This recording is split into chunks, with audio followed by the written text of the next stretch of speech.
What about now? Can you hear me now? I am seeing sound. It says that you can hear.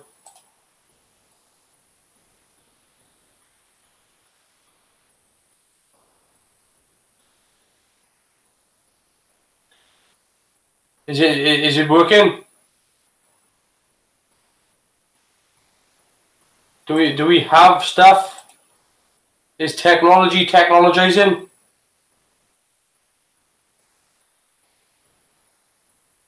What is wrong?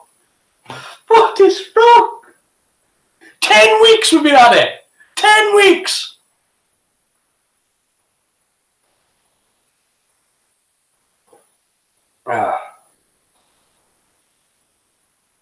I'm left speechless. I don't know how.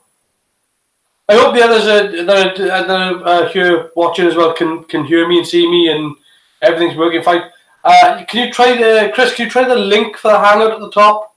I don't know if you've got it there, or do you want me to repost it?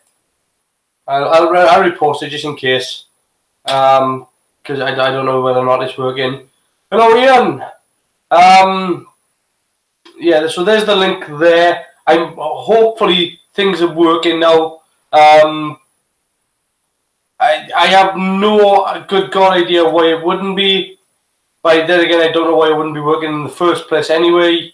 So look, if it's not working, we have to stay in the chat. Hey, you worked last week. You worked fine last week. Everything was great last week. That went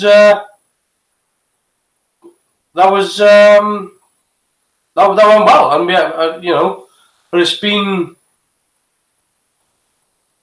just been a plague this evening. So if you could try the Hangout link, if you want to join in, give it another go, see what happens. Because again, it's a whole new setup, it's a whole new startup, it's a whole new address. What the hell is going on? Right, guys, I tell you what, look, let's not try the Hangout this week, unless you want to try. I'm trying to think if there's another way around it. What if I do it the other way around? What if we do it through Google Hangout first? What do you reckon? Because I'm just curious as to what happens if we do it through Google Hangout first and then try the. So if I say if I set up a video call, here we go.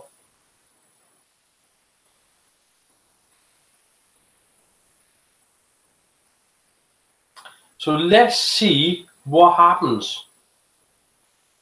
I don't know if I can go live from here though, can I? Don't think I can. I got many windows open, many windows. Share screen chat. No. They don't have to make things tough. Right, there's no way to go live, as far as I can tell, there's no way to go live from the Hangout. So you have to do it by the way I've done it, which is to exactly the same way as they did it last week. Just to go through. Could you email the link? Yeah, I'll send you an email now. So yeah, email.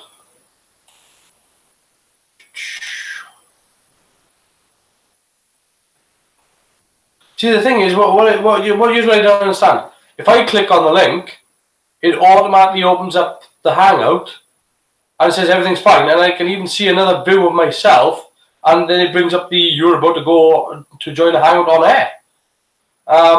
It does all that. So why it would do that for me and not for you, I don't know. So whereby we got yeah. Primary social. I know you're here. There you are. So, yes, Ian, I shall reply, and I shall. So yeah.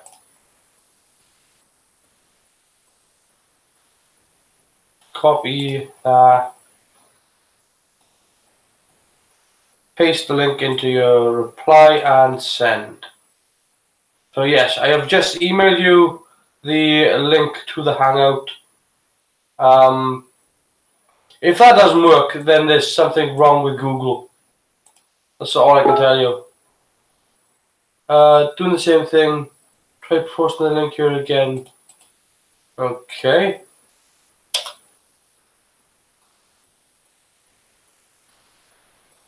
There you go, Chris.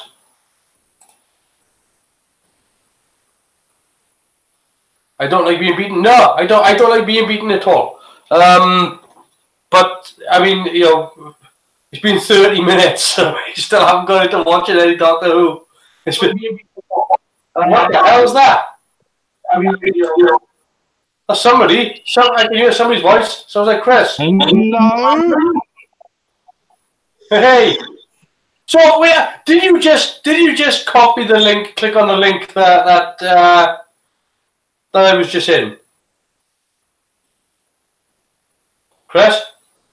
Yeah, I did. I copied the link, mate. So actually, then nothing actually. What? How did? Okay, that doesn't make. I have done. The code is exactly the same. I have done nothing. I'll tell you what it is. Yeah. Well, they say in my part of the world is load of old bollocks. Yeah, but like even if you look at the code at the top of the Hangout, if you look right away across, the last 5 numbers are 22209. I've no idea, mate. But I clicked on that one. It said open using Hangouts on my phone, and here I am, and there you are. Cooey. I mean, fantastic. Well, you know, great stuff. I just wish Ian could jump in as well. He's still having trouble, so I don't. I mean, clearly, it's a Google fault. I mean, I'm at absolutely. I have no words. So, because I just emailed Ian the link.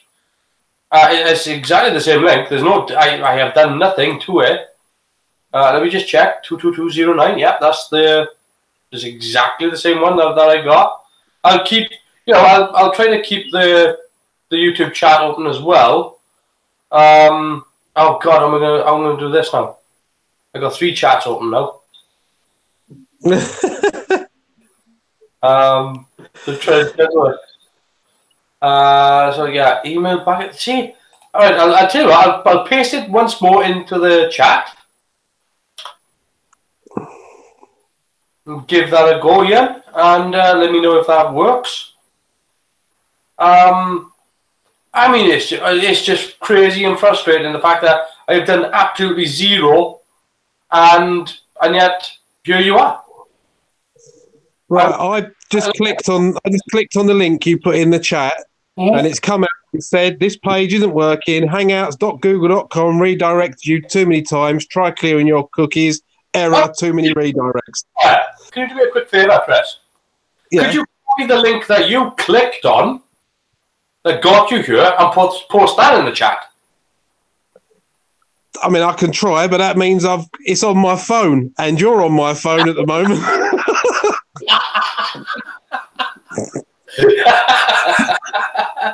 Oh, no wonders of modern technology. Because I've had a plan. Yeah. I mean, it's just the case that the link that you were using is clearly working. We used to have this problem with a game called Age of Empires, and we actually had a game of Age of Empires. It was Age of Empires 2, and we had a game, and we couldn't get it to work, no matter what. And we thought, right, we can't get it to work. We copied it from one computer to another computer, and the other computer worked. It's just the same disk. It was like, what? How can that possibly be? Well, get this. I've just opened Hangouts up on my computer. Yeah. Gone to the message you sent me. Yeah. Clicked on the link, and it's taken me to this page isn't working. And it's the link I just clicked to make it work on my phone. I don't understand. I can see and hear both of you. Skullface for Panther. Yeah, yeah. Well, he's got the Eddie logo up. Yeah. Yeah. I mean, you haven't got a camera on there, Ian, but you can try it on your laptop. It's incredible. Like, how the hell can it possibly? You've got to work it. Maybe if you logged in. Maybe if you logged in through Hangouts, it could be a Hangouts thing. I don't know, but I would assume. Maybe you've got to be logged into Google. I don't know. But I would assume that if you're logged in and doing chat on YouTube, you are logged into Google. So, I'm baffled. Baffled, bemused, bewildered, in other words, beginning with B. We're going to have to stay together forever now, mate, just in case. Yeah, well, we have to stay. Yeah, there's not going to work tomorrow. All right, I'll put you in a drawer at bedtime. I'll have a camera just pointed at my feet. Yeah, and again, unless you've just got to go through. But no, I mean, Ian joined us last week, and you didn't go through Hangout there yet. I mean, it's just frustrating. Why that would be the case? Google. See, it just says hangouts.google.com. Hangouts. Then it's got the address after. So maybe I have no idea. All I can tell you is that YouTube is showing that I am live. It's showing. Chris, can you say something for a second? Hello. What do you want me to say? I can talk anything you like. It's just I wasn't seeing your. I was looking on the YouTube page and I wasn't seeing your icon. All right. So I was just wondering whether or not you were coming up on the YouTube stream, and you are. So it's just that you are hidden until you say something, and then this funky little thing happens. There you go. See, I can do both. Yeah. So I've got to scroll down again now to just check. Right, okay, there was you talking in the chat. Yeah, I generally I don't know what to tell you, Ian.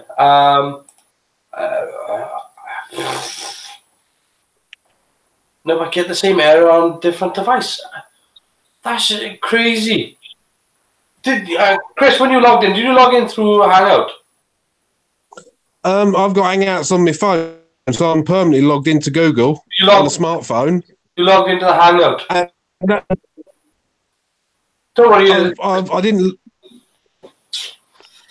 I just clicked the link and that one worked, but I clicked on it on the computer and it didn't work. Don't ask me. I don't bloody know. No, I haven't got a clue. Why you would work through? Because literally, when you have to set one of these up, what you do is you go open up YouTube, you go to your live events. You have to go through Create a Studio, and when you go to live event, it offers you two choices as to whether to go live through YouTube or live through Google Hangouts. You click live through Google Hangouts with the thing automatically selected, and it automatically opens up the Hangout page with the link at the top. So yeah, you just do that, and then you get given the link to the Hangout. So that's the link that you post. So I'm baffled as to why it is that it's not working. This page is accessing your camera phone. I don't know how to invite him into the video. Yeah, and literally down the bottom, then you end up with a little big red button which says start and stop broadcast. And that's pretty much it then. You just click one to start and click it again to stop. So yeah, okay, I tell you what, let's crack on with watching some Christmas Invasion, shall we? That is why we're here, not to criticise Google. Well, criticising Google is fun. It's only taken 40 minutes. Good old Google. Exactly. Yeah. Yeah. Oh, and by the way, not just that it's taking us 40 minutes. It's 40 minutes of doing nothing. Like, I have done absolutely zero. So I'm going to +1 my own video for that because because all that shit I've gone through. And literally, I haven't been able to do a single thing. So anyway, thank you again for listening. We're going to start Christmas Invasion very, very shortly. Let's talk about this for a second. Just before we get into it, I've actually, talking of technical issues, I've actually put my pad down, so I'm going to pick it back up again. Yeah, here we are. I have my pad. Fun times. Now, did I, and this is a good question, did I actually, because normally I've got this already set up, and I know I did actually, it's dying a death. Come on. I had Christmas Invasion already set up on it as well. So, but the one thing that I was going to say was when they do Christmas Invasion, there's a couple of things about the Sycorax in Christmas Invasion, and there's nice little things, you know. Like, for example, the Sycorax were named after Sycorax in Shakespeare's The Tempest. And in the Shakespeare Code, the 10th Doctor actually drops the name Sycorax in front of Shakespeare, which is a nice little thing. Oh, good. My pad's now saying, hey, guess what? I'm not working. It is. Is it run by Google by any chance? No, it's actually Android. It is. It's, yeah, that's Google. Yeah. When I bought it, it's a lovely little pad. It's a good screen on it, but it's always it's handy. Like I don't like use my phone for this sort of thing. I'd rather use a pad. There's a nice size screen on it, and it's very legible. So yeah, right. I think John, let's get started with the episode, shall we? Yeah, 3, 2, 1, boom. Hey, that's loud. I wonder if the commentary's automatically on again. I'm going to throw my DVD player out, I swear. You watch. Hello, I'm bloody Russell T. Davis. The joy of digital files, that's all I can say. Well, you know, I would watch this on Netflix, but again, given the trouble that I go through with Google and that stuff right now, I don't want a chance putting it through Netflix because my bandwidth won't take it. Because I've got 2 channels coming in and 1 channel going out, and then another channel coming in. No, that's right. It won't handle it. So, you know, in a bit, Jackie's gonna. They're going to be in the lounge, and the Christmas tree's going to start up, and it's going to be playing Jingle Bells. And the reason why they used Jingle Bells was because literally the week before they were scoring the episode, Jingle Bells cleared on copyright. It became copyright free. So Murray Gold just went, it's copyright free, I'm going to use it.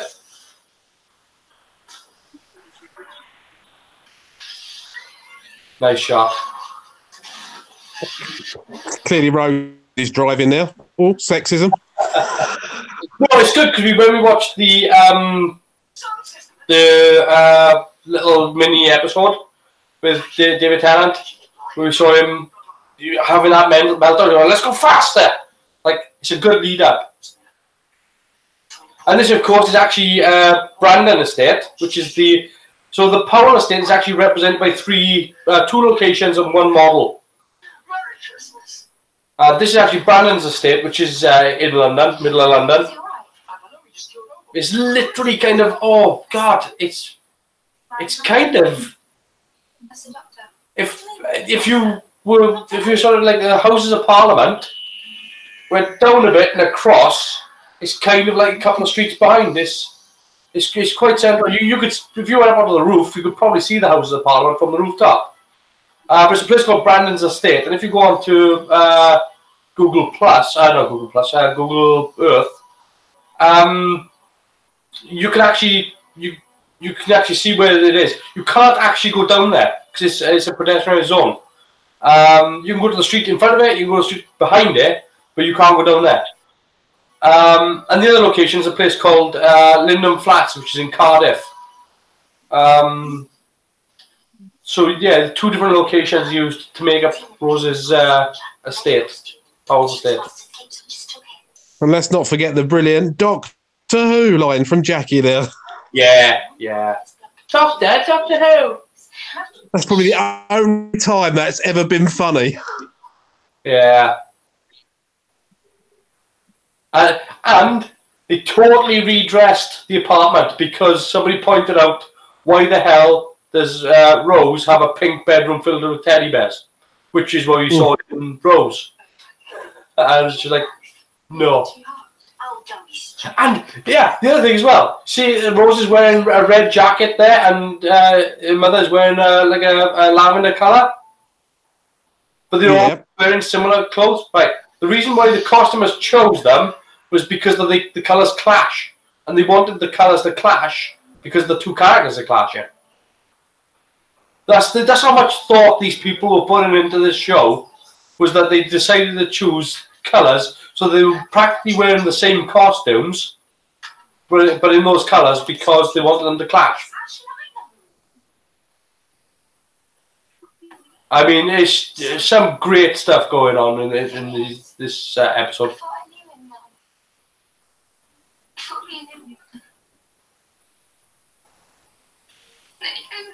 Yeah.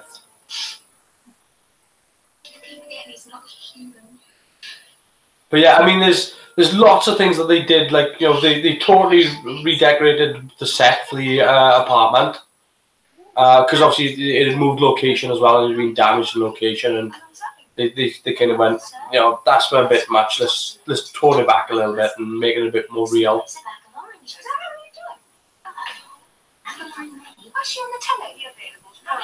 That's actually the first shot of series 2. The very first shot that they ever made was of Harriet Jones. They'd done all the Harriet Jones stuff first.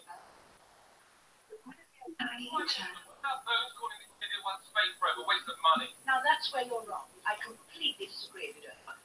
The Guinevere 1 space probe. Now then, Guinevere 1. So there's a lot of stuff. There's a lot of in-jokes with this episode.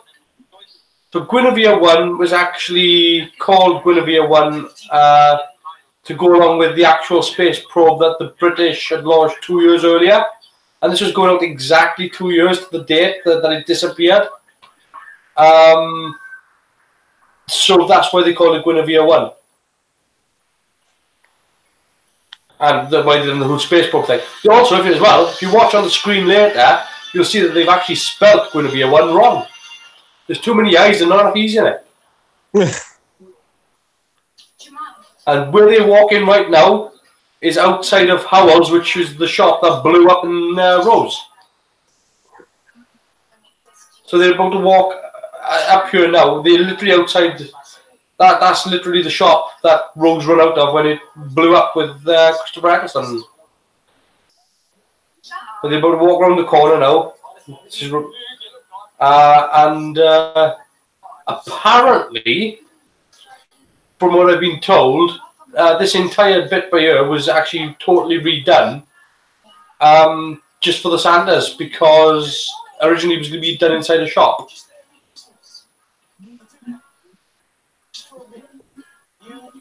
It's been a long while since I watched this. It's a good regeneration episode, and it does it.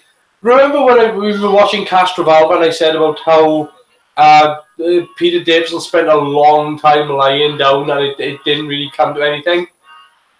It's different with this one because the companions are actually doing it all. And they structured the episode. Russell T Davies has written the episode in such a way that you're waiting. They're setting it up for the Doctor needs to rescue them. Whereas in Castrovalva, it was just like, this is just a mess, and how are we going to survive? Whereas in this one, it was like, the Earth is pretty screwed without the Doctor. And when the Doctor shows up, it's not even a challenge for him, really. It's kind of a, you have trouble with the Sycorax? These people are jokes. And I do like the Sycorax, by the way. I think they are they're an enemy that should come back. So again, sorry, I'm trying to keep up with the chat. Tried many techie things and no joy.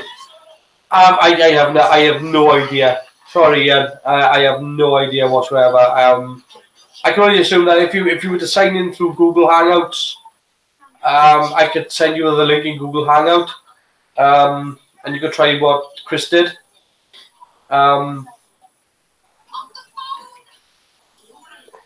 Yeah, the line. There's a line cut out here at the start where they get into the taxi, and it's a line that got cut out due to time, and it's one that actually is a pet peeve of oh god, Russell T Davies. Yeah, and that is the fact that he deliberately put the line in because it's one of those things that pisses him off, and that's people on TV get into cabs and drive off and don't tell them where to go. And he deliberately put a line in and he ended up getting cut out for time.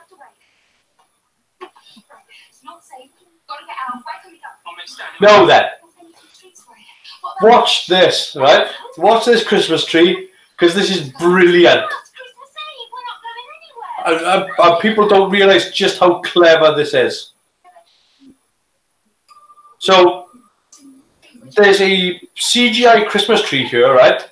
But there's about to be a reverse angle shot looking through the spinning branches at Jackie and at Mickey and Rose. And when it does that, it's a real tree. They put a real tree on a drill, pretty much. This part, yeah. That's actually there. They actually shot it through the tree. That's brilliant. Simple. It's a really simple thing to do. That's CGI, obviously. But when they do the reverse shot through the branches, that's actually really happening.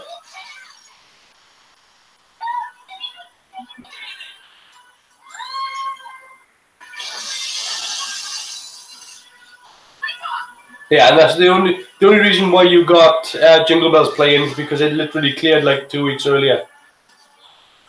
Cleared copyright, and Murray Gold was apparently very, very happy. It works well. It does. It does. And apparently, some of the shots of David Tennant in bed actually pick up shots that were actually done during the middle of season 2. They just needed more shots of him be unconscious, just for variety. And the other reason why you got that shot there was because Julie Gardner said all the shots, that walking shot where he's walking towards camera, she said all these other shots are him sort of not facing camera. And it was like, it's annoying that you couldn't see him from what he looked like. You couldn't see him from front on. So it was her decision to have him walk straight towards camera.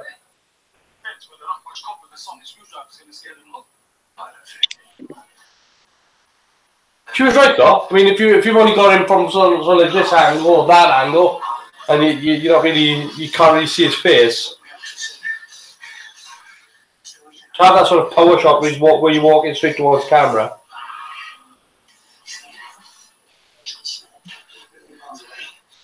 Essence of Time Lord.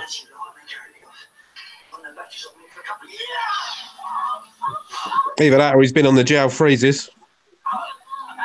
I think it makes sense as well for this regeneration for him to be a little bit bed heavy, considering how he regenerated.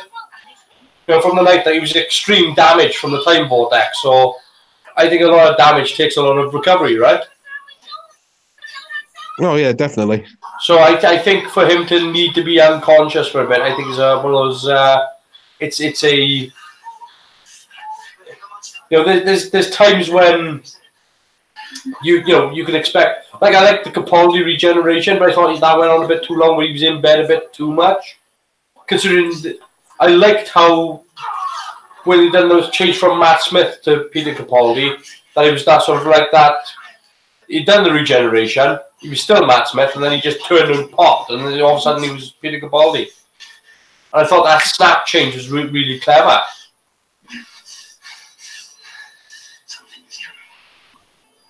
Yes. Yeah, I'd like to bring the Sycorax back, because if you look into the Sycorax, so the Sycorax were in fact named after the Tempest by Shakespeare, which is oh god, no, you're asking. Prospero's mother, and Prospero's mother was a witch who used voodoo on people and sort of hypnotized them. Hence why blood control in this. Yeah, there's Jason Mohammed right there, actual news reporter. So yeah, that's why the Sycorax are called the Sycorax, is because of that. So, but the other thing is that this particular group of Sycorax actually has a name, which is oh god, Holostikov or something like that. It's like a clan. I'm gonna have to look that up. I did have. Oh god, why aren't you working? What is wrong with technology today? It's one of them nights, mate. Everything's wrong. Hey, there we go. No, I just switched myself off.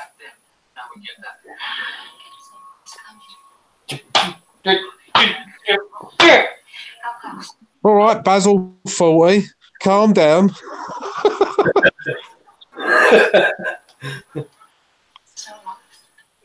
I mean, seriously.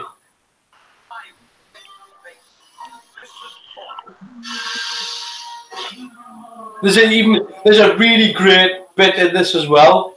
Later on, they're going to go to Harriet Jones, and she's talking to the people at UNIT, and they said, I think it's going to be an she says, it was a hoax, teenagers hijacking the signal, or people in masks, and that's a direct reference to the 1987 incident in Chicago, the PBS hijacking, where somebody hijacked the signal wearing a Max Headroom mask during an episode of Horror of Fan Rock. That one went unsolved as well, didn't it? No, it's sort of. They think they know who did it, but yeah, but that's what this is. It's a direct reference to the Max Headroom Doctor Who incident. But yeah, I think there's a good idea. They got a good idea of who did it.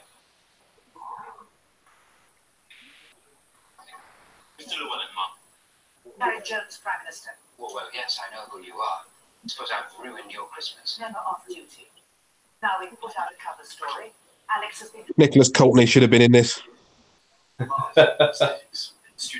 Oh, there's.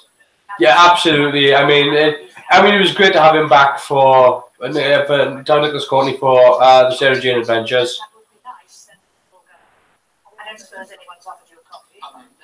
No, the transmission was genuine, and this seems to be a new species of alien. At least, not one we can. Oh, what? You seem to be talking about aliens as a matter of. I'm going to reboot my device. I can. Prime Minister. I'm with you. Miss Jenkins can explain. I don't believe we've been introduced. Harry Jones, Prime Minister. Yes, I know who you are. Transmission didn't come from the surface. The other nice thing about this as well is that when it comes down to the sort of the takedown of Harriet Jones, it's her right hand man that does it. So it's a nice little thing. So it's one of those little things that a lot of people overlook. And but he's always with Harriet Jones up until the point whereby the doctor says, do you think she looks tired? And it's actually him that actually ends up costing her a premiership. Thank you, Sally. It's nice. There's a lot of thought going into this episode, a lot more thought going into this episode than people give it credit for. The doctor. No. Maybe he's coming for all of us. I would say it's probably. What was that, Chris? I would have said it's easily the best of the Christmas ones. Oh, do you know? I don't know. I do like the snowman. I like the snowman just because you get the new TARDIS, and the new TARDIS. Well, I mean, the Capaldi TARDIS is a glorious set. Well, I quite like the superhero one with Capaldi in it. I can't remember the Return of Doctor Mysterioso, but I liked it for different reasons. Yeah, I like Return of Doctor Mysterio because it's basically just a riff on the Christopher Reeve Superman. I love it for that. But let's try this. Yeah, no, I love Return of Doctor Mysterio. That's why I like it, because it's not actually a Christmas episode. It's all the other Christmas episodes are actually sort of set on Christmas, which bugs the hell out of me more than anything else. The fact that we had this as a Christmas special was nice. Then they started making Christmas a theme every year. I was like, yeah, you don't have to. And please use these exact words. I remember seeing the trailer of Nick Frost as Father Christmas, and I thought, this is going to be brilliant. Wrong.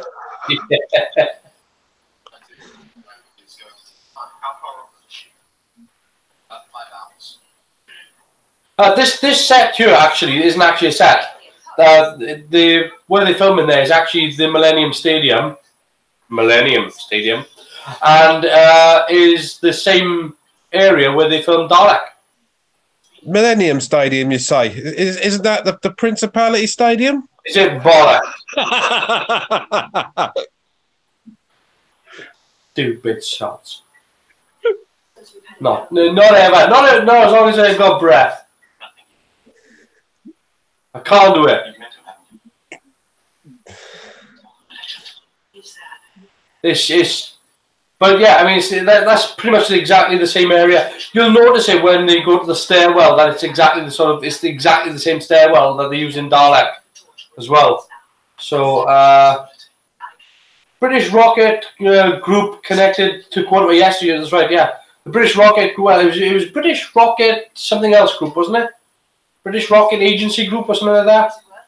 It's mentioned a couple of times in Doctor Who.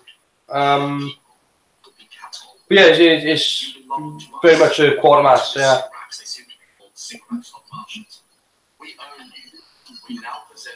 Yeah, this guy's an idiot.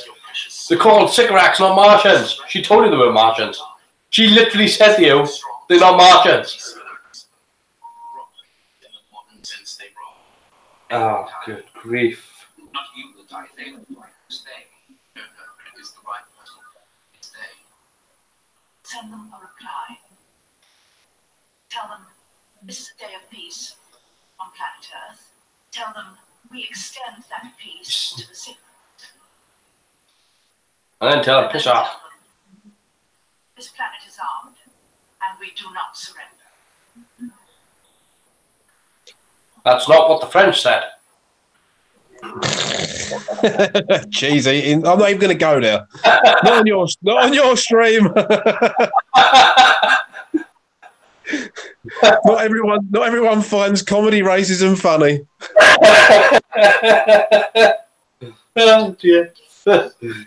It was easy. It was an easy picking.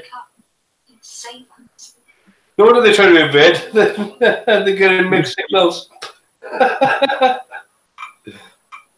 Well, oh dear me.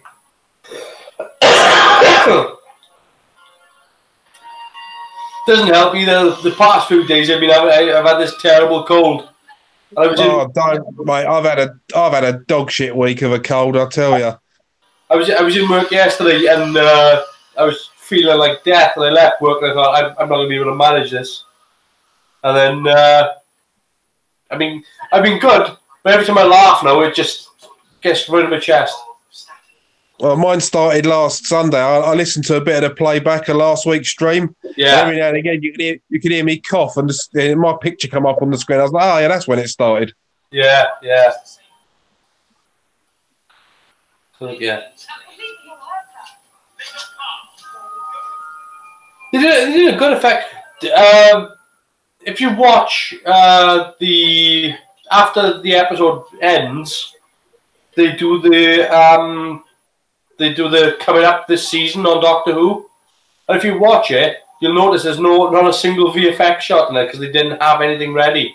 They spent all their time getting this out.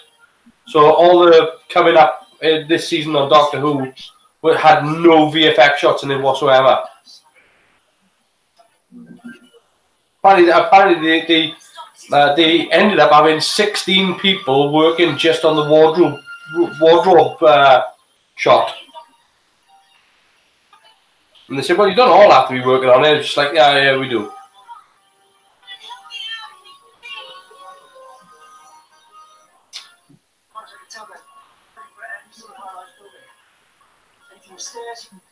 So yeah, there's a big jump in locations here for they shoot all around the place, right? But what's interesting is that they structured this so that they could shoot. They wrote it down on the script, and it's just like, oh, right, we want to have Tower of London and all this stuff. Because that's Cardiff there. That's I think that's British Gas, I think. But yeah, they walk here on top of the Tower of London, and it's the first time anyone's ever been allowed to do it. And the only reason why they were allowed to do it was because they said they were shooting Doctor Who. And apparently, all the people who were working there and all the government department are Doctor Who fans, and that's why they were allowed to do it. That no longer exists. That's now part of a shopping centre. That's the Brandon estate in London. But yeah, they were only allowed to shoot the Tower of London because they were shooting Doctor Who. That was meant to be Egypt. That's Cardiff. If you look when they do the shot with Mickey and Rose, you'll actually see the building off to the sort of behind them that Jack stands on in the opening of Torchwood. You know where they do the opening title sequence of Torchwood, and he's standing on that he's sort of standing on the corner looking over Cardiff. That it is. Right behind them.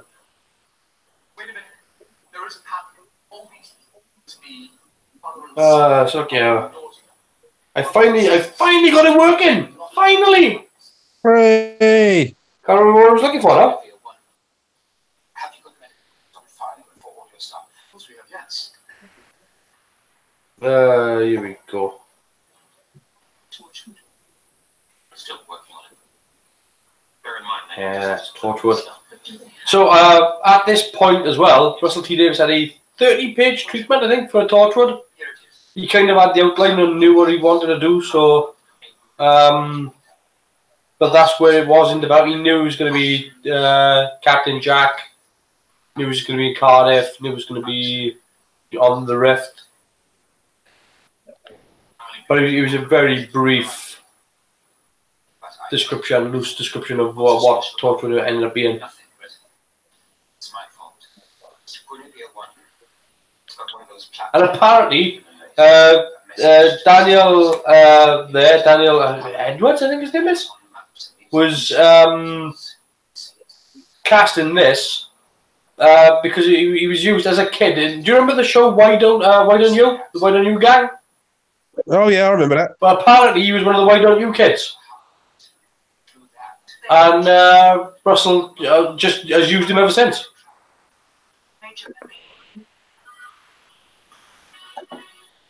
Russell T Davies has apparently used him ever since then.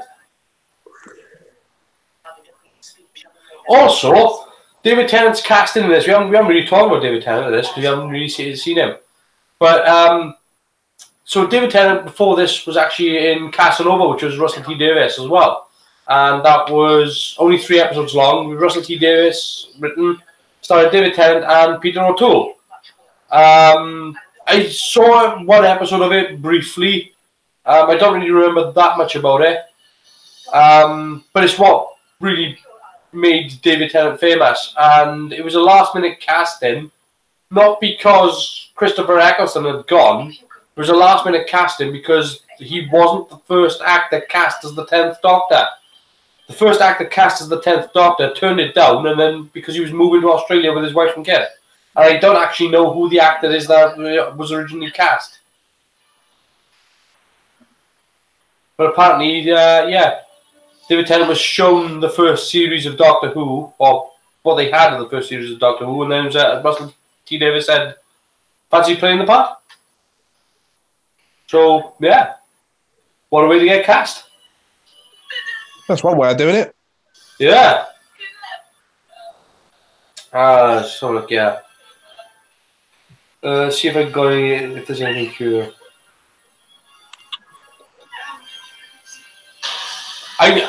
Yeah, brilliant wall shot. Yeah. So this shot here, right? This is one of the shots that Russell T Davies absolutely hates. It's a writer's thinking. He absolutely hates the shot because with that much shaking, everybody would have fallen off the roofs.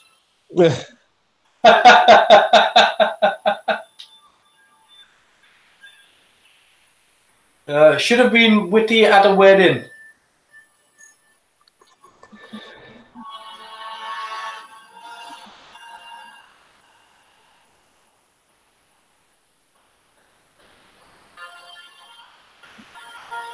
So up here.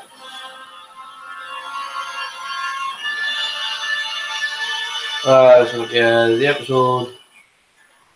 Let's see what else we got on this episode here.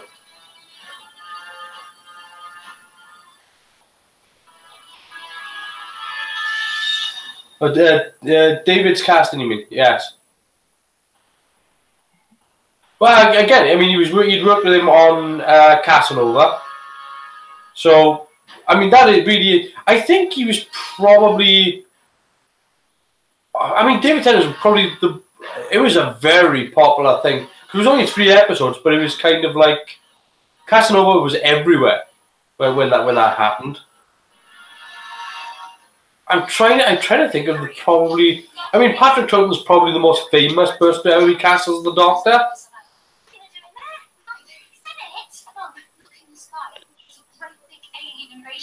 Travelled with him, and I've seen all that stuff. Stuck at home, I'm useless. All we can do is run.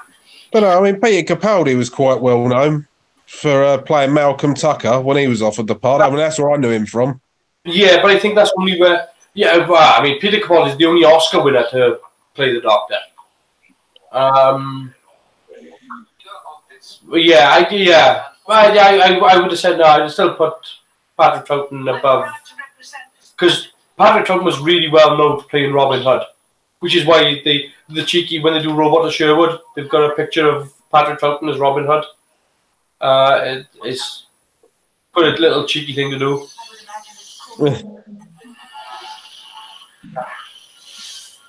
Now then, the location they're at there is Clearwell Caves in Monmouth, and that cave system was used. It's not far from Gloucester.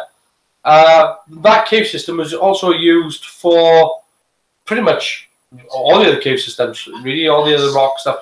It was used for the 11th Doctor, for the the Angels, not Time of Angels. What was the crash?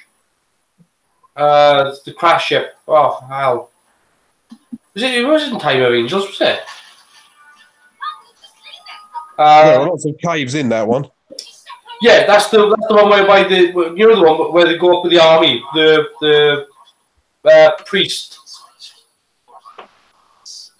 And it's all yeah. One of them's that one because it was a two-parter, wasn't it? Yes. Yeah, the Byzantium. That's the one. The last fight of the band Byzantium. So yeah, that's where that was as well. But also, that was also the same place where they filmed the Satan Pit. So there's quite. So considering how much they actually shoot in Wales, I'm surprised. Well, the only caves I know in Wales is the Danny Argove caves. Oh, Danarogov are spectacular. You couldn't shoot in Danarogov because you'd have to walk for so long. I mean, it'd be great to shoot in the cathedral. Oh, but you'd have to walk for 1.5 kilometers to get there underground, and you'd take in a lot of camera equipment. So yeah, you'd have to have like golf carts. You could ride back on the sledges. I don't live far from Cardiff. Yeah, you'd have to run golf carts because you've got 2 large caves in Danarogov. But the cathedral is the big one, and the cathedral is massive. I went inside there, and it's the tunnel the cave that they're in there is like one of the tunnels in the cathedral. It's huge. And when I got there, I turned into the cathedral, walked straight into it. It was just like, if I turn around and see Bruce Wayne, I know he's going to be angry with me because I broke into his house. Because you're in Portsmouth. For me. Yeah, I'm not far from Cardiff. Well, depending on the traffic lights, depends on how long it takes me to get there. But yeah, so I actually live in the Rhondda Valley, so you can actually see my house in. Well, no, you can't because they digitally painted it out. Yeah, if you look in the episodes and stuff, yeah, you know the one where the Silurians come back, the Hungry Earth. In the opening shot where it says "Come Taff," that's actually looking at my house. That's that shot. I used to give the sheep in the Rhondda Valley ice creams when I was a kid. Well, you do if you're up on the Boss Mountain, yeah, overlooking Treorchy, yeah. But again, remember last week I was talking about pummeling a friend of mine, Davron, with a nightstick when we were doing carousel. Well, that stage is actually the one that's used in the Daleks in Manhattan for the when they do the stage show. And when David Tennant was standing up on the chairs, the first time I saw it, I was like, they let him stand on the chairs. They won't let you put your feet on the seats. It was like, you bastards, like. This movie, yeah, my old stomping ground there.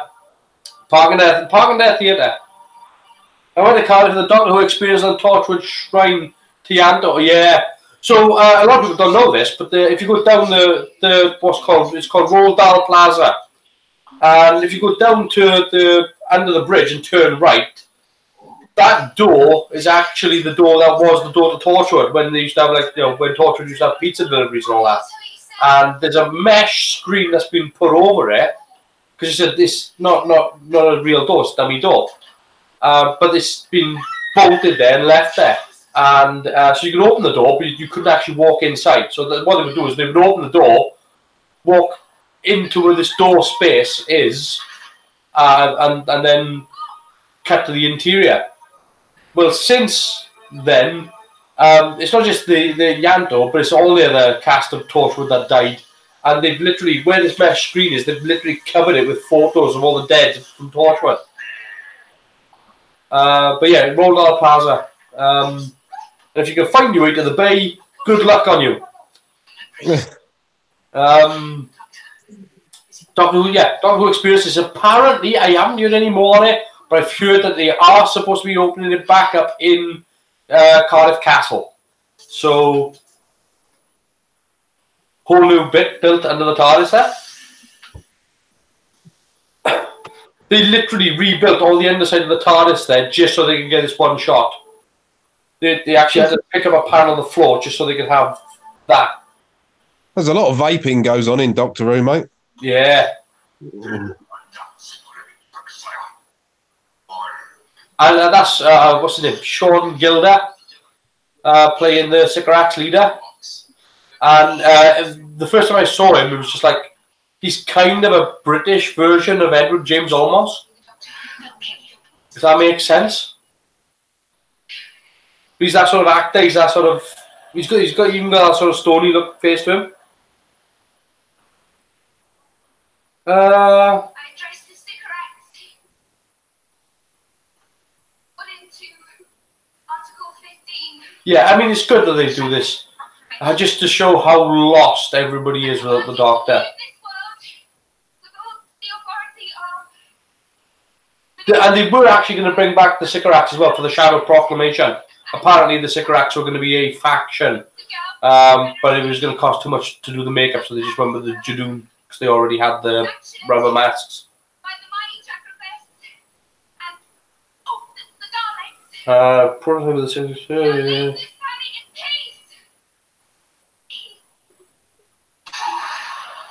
yeah. I mean, I love the design of the Sycorax.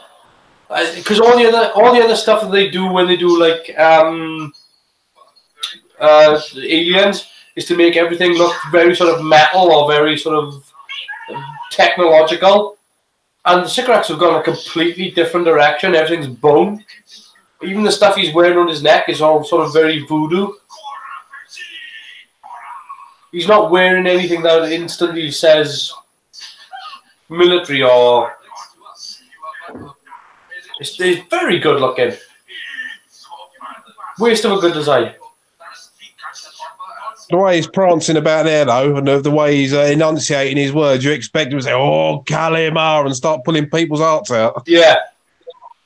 Well, I mean, that's good, though, isn't it? The fact oh, yeah. it's giving you that. Because instead of having it be your generic sort of alien armor, like, a lot of the times, I don't want to put a blame on anyone, but I'm going to say Dean Devlin and Roland Emmerich. Ever since sort of Independence Day and Stargate, everything's gone sort of, you know how we can make this look alien, we'll make it Egyptian styling. And it's kind of been a plague on every time somebody's done alien now. And this was really sort of really good. It was. The fact that it is doing the very sort of the stuff he's got there with all the bird feathers and that in it. The look at the Sycorax face, man.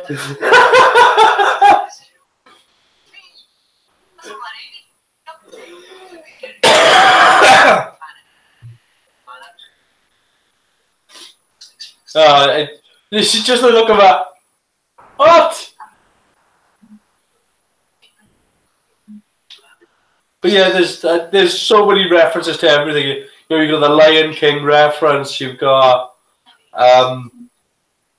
self-referential stuff. Again, with the 1987 Headroom incident. There's so much stuff going on in this episode. I'm the doctor. What happened to my doctor? Or is it a title that's just passed on? I'm him. Okay. You can't be. Harriet Jones. We're trapped in I think there's.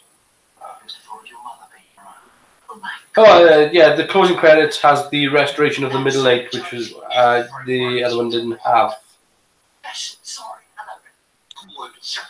Didn't know that. But I got it when it comes to the end credits. I wasn't paying that much attention. Oh, there was a big thing about that on some of the Doctor Who forums about them bringing the Middle Eight back. The excitement and the squeeing that went on. Yeah, I mean, I like it, but there was excitement about it. Yeah. Oh, I mean, like we literally seeing what we're watching right here, right now, is literally the golden age of Doctor Who. The beginning of the golden age. Like David Tennant stepping in as the Doctor.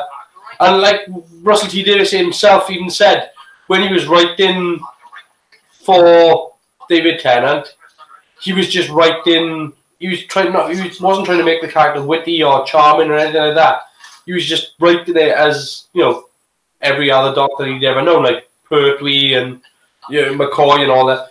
He was just writing it that way And he wasn't trying to make him charming at all. And the reason for that was he did try to make him charming. And he was just like, look, David Tennant's charming enough, just let him do it.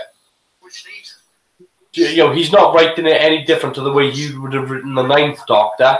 It's just the way he's playing it. I love this. It was this moment that went, I'm sold on this guy. Sold. That. Right there. Yeah, he was something of a revelation, was Mr. Tennant, when he stepped into the role. It was... I mean, totally different tone to Eccleston. Not that there was anything wrong with Eccleston at all, right? I think if Eccleston had played this, it would have been just as good. You know, it would have been just as solid. But he had a very sullen tone. This is going in a totally different direction. And the way he just spits out the dialogue.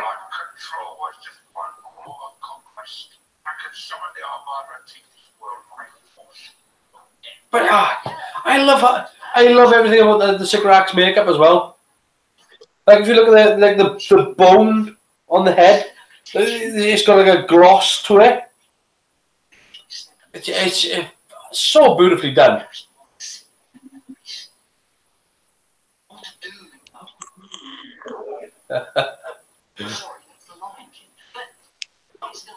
So apparently, now I don't know because I haven't seen it, but apparently in one of the deleted scenes, there is a shot of Mickey, and the camera's actually on Mickey the entire time while he's saying it, and Mickey's just like nodding along and going along with it, like good speech, and this is the Lion King, and he realizes, like,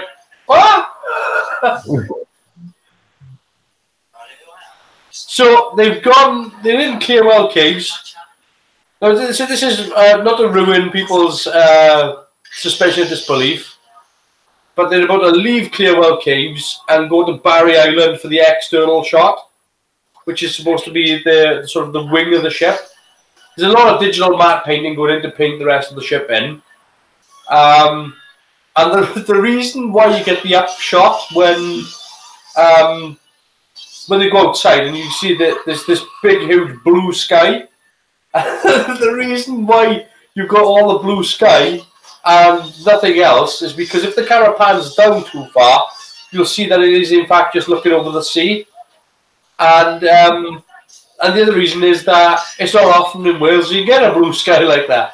So that's why they shot there. That's why the sky mainly takes up 9/10 of the screen. So yeah, this is now Barry Island. Last time I went to Barry Island, it was still full of rusty old steam trains. Yeah, the fair's falling apart.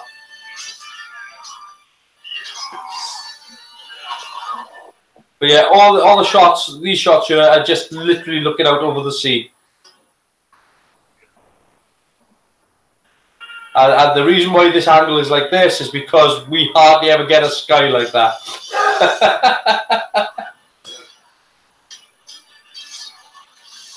It's been pretty good the past couple of days, man. I've got to be honest. It's been quite nice.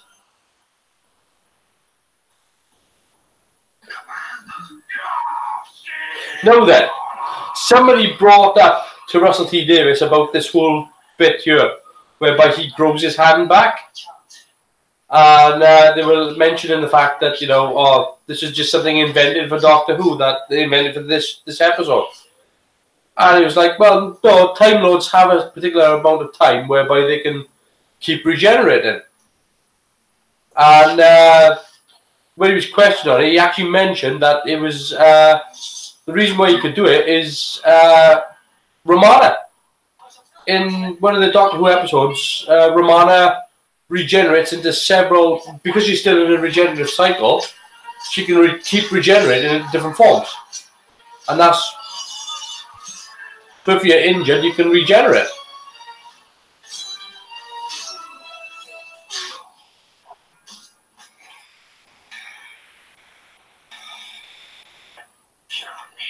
The only problem I've got with this now is the bit where he throws the Satsuma. When we get there, you'll see why.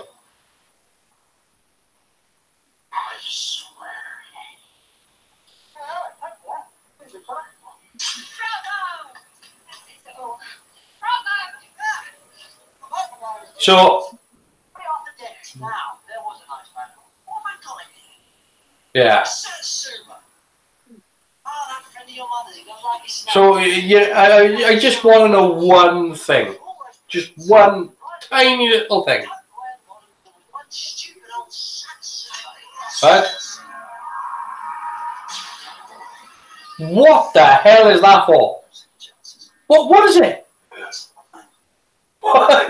I have no problems. It's just, can somebody please tell me what the hell the purpose of that thing was to have? Who puts a retractable bit of ship on the outside of the ship?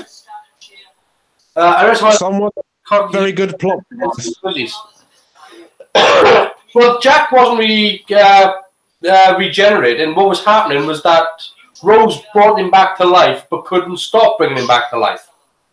That's why he wasn't really regenerated, and it was just the fact that when she says in the episode, I bring life, that's what she does. She brings him back to life permanently. That's how he can still grow old and still become the face of Bo. Love the Sycorax ship as well. But yeah, what's the point in having that little bit of corner that just retracts? What does it do? Like, it's not like a wing or something that folds.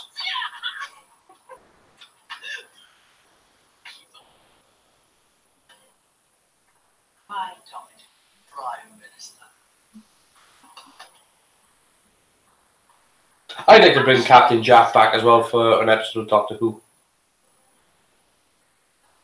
Oh, John Barrowman would be so up for it. Oh, it's totally. And Geordie could use it as well. Geordie could definitely use being I knew you said molested. Accosted by Captain Jack. Upstage, definitely. Oh, I mean, it is just he's such an uplifting character, and she needs that sort of abrasion just to have something. Not that Jodie does anything wrong. Absolutely, I'll stick by that. Jodie does nothing wrong at all. But the writing needs a kick up the arse. And then some. Well, I mean, like if you listen to why when they talk about this, they fought to get the Christmas spot, and when they were told they were given it. I mean, they were told when they were given this one that they were given next year's as well. So that's how much trust the BBC had in them after doing Series 1. And so they fought really hard to get a Christmas Day spot, and it was such a mistake to move. They could probably get it back for next year, but I don't even know if Chibnall's interested in getting it back for next year. The London Death Star? Yeah. Oh, the best ever opening to EastEnders, whichever way you want to put it.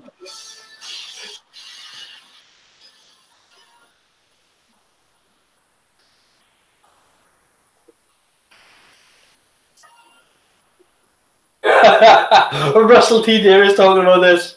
He said, here's the difference between an American sci-fi and a British sci-fi. At the end of this episode, if it was American, they'd be walking around in snow. Because it's a British sci-fi, they're walking around in the ashes of dead people.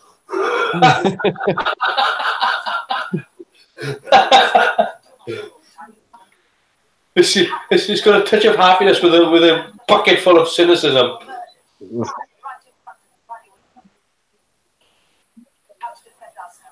Britain's golden age. It comes with a price. Again, wrong morning. I should have told them to run as fast as Yeah, and again, this is one of those things. Russell T. Davies actually says here that actually Harriet Jones is right. That the Doctor's actually in the wrong. another alien threat. Don't challenge me, Harriet Jones. I mean, he might have this sense of Time Lord superiority, but actually Harriet Jones is perfectly right in what she says. No, you're right. You know, she's a prime minister. She's going to make a difficult choice to protect the country, to protect the people, I don't think so. and sometimes you've got to go to war whether you want to or not. And she does look. If you look at it, I don't know what they actually did here, whether it was a makeup thing or whether they actually just kept her awake. But she does look, yeah. Like they might have asked her just so like, you know, don't sleep tomorrow. Because she does look wasted. That might be a horrible thing to say about the actress, but What did he say?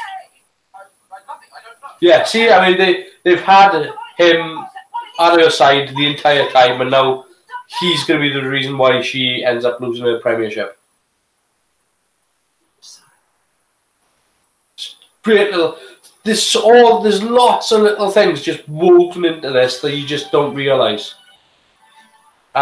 This jacket he's going to pull out is one of the costumes that he had for Casanova. What is it? I think that's it. One of the other costumes is Colin Baker's waistcoat from The Two Doctors. He's got a scarf on because, you know, it's the Doctor. I think the Seventh Doctor's hat. There's I don't know. I know there's Patrick Troughton's trousers in there somewhere. There's a whole bundle of stuff in there. Oh, there's a Hogwarts uniform in there as well, because he was in Harry Potter. So yeah, there's a whole bundle of stuff in there. I like the fact that we get to see another room to the TARDIS. This is the first time since the classic series that we see it. Wonderful stuff.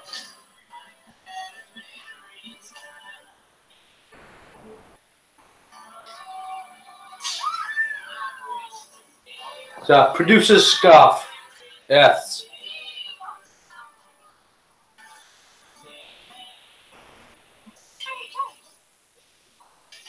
No longer fit for your position. Now, can we talk about other things? Is it true you're unfit for office? Look, there is nothing wrong with my health. I don't know where these stories are coming from. And a vote of no confidence is completely unjustified. Are you going to resign?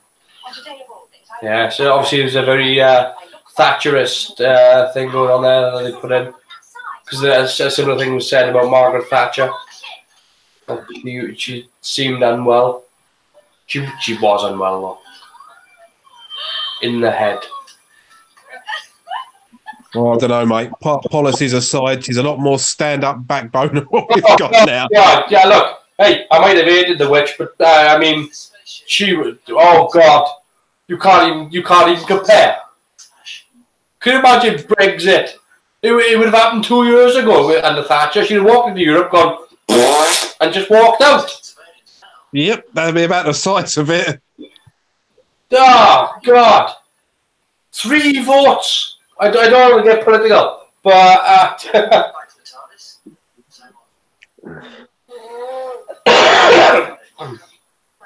but yeah, that's that there. Sorry, back to talking about this. That there is Brandon's estate, which I said earlier. You can't go down. You can go to the street in front of you, the street behind you. You can't actually go down there because it's actually a pedestrianised thing. You see it on Google Earth. There's no real photos from there, and I'm surprised at that. Given how, if it was outside of in an unknown place, I would have said, oh, you know, it's unlikely you'd get a few photos from there.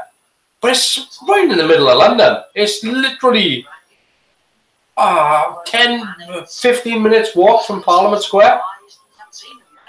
I usually thought a lot of Doctor Who fans. I've seen 1 or 2 photos from Doctor Who fans that have been sort of standing on the end of the estate.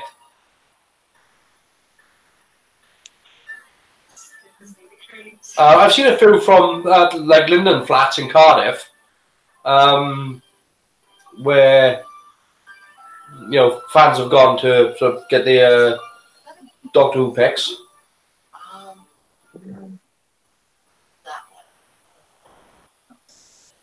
Nice steady crane shot.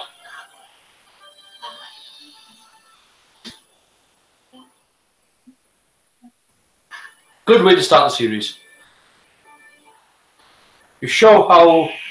There we go. I missed the screen. That's the end of Christmas Invasion. Yeah, good story setup. You show how the world can't cope without the Doctor, and then you bring the Doctor in for the save. Good way to start off with regeneration. Great stuff from David Tennant. Yeah, and it's good that they brought back Harriet Jones. I mean, it was good that the characters they brought back. I don't know of any other characters they could have brought back actually from the 9th series. Maybe Captain Jack, but that would have been a bit tricky. But yeah, they land on Earth. A good invasion story. Simple. You let the companions do all the running around, do all the frantic stuff, and the Doctor wakes up and puts things to right. And I think it's a good solid story. And we get the middle eight. And we get the middle eight. Yeah. It's not so as far as the score goes. When if we're talking about the Russell T Davies era one, I think Voyage of the Damned is the best incarnation of that score. Though the Christmas Invasion one is nice, the Voyage of the Damned one is a bit more rock theme. It's got a bit more heavy. It's a bit more bassy and it's got a bit more drums to it. So I prefer the Voyage of the Damned score. And people don't realize again these scores change and evolve as they go throughout the series as well. They're not. It's not the same. It's the same tune. It's the same sheet music, but it's just interpreted just a little bit differently.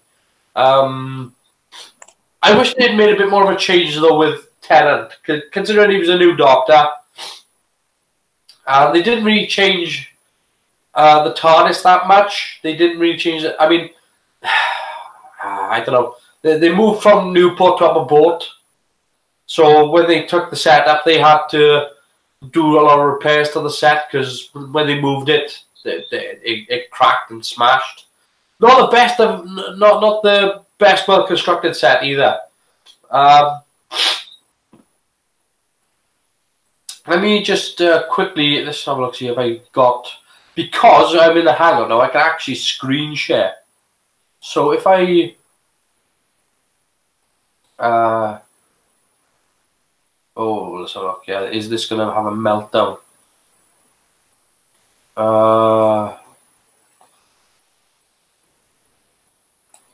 Will it work? So if I go here and here and here and go to screen share application window. What? Why won't you work?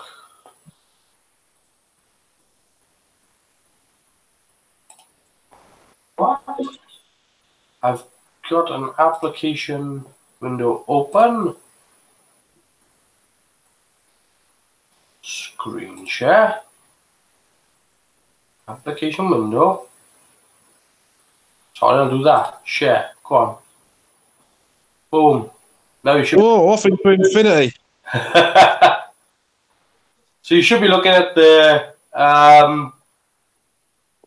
back of the set now. I'm looking at me stretching off into infinity. Really? Okay. That shouldn't be.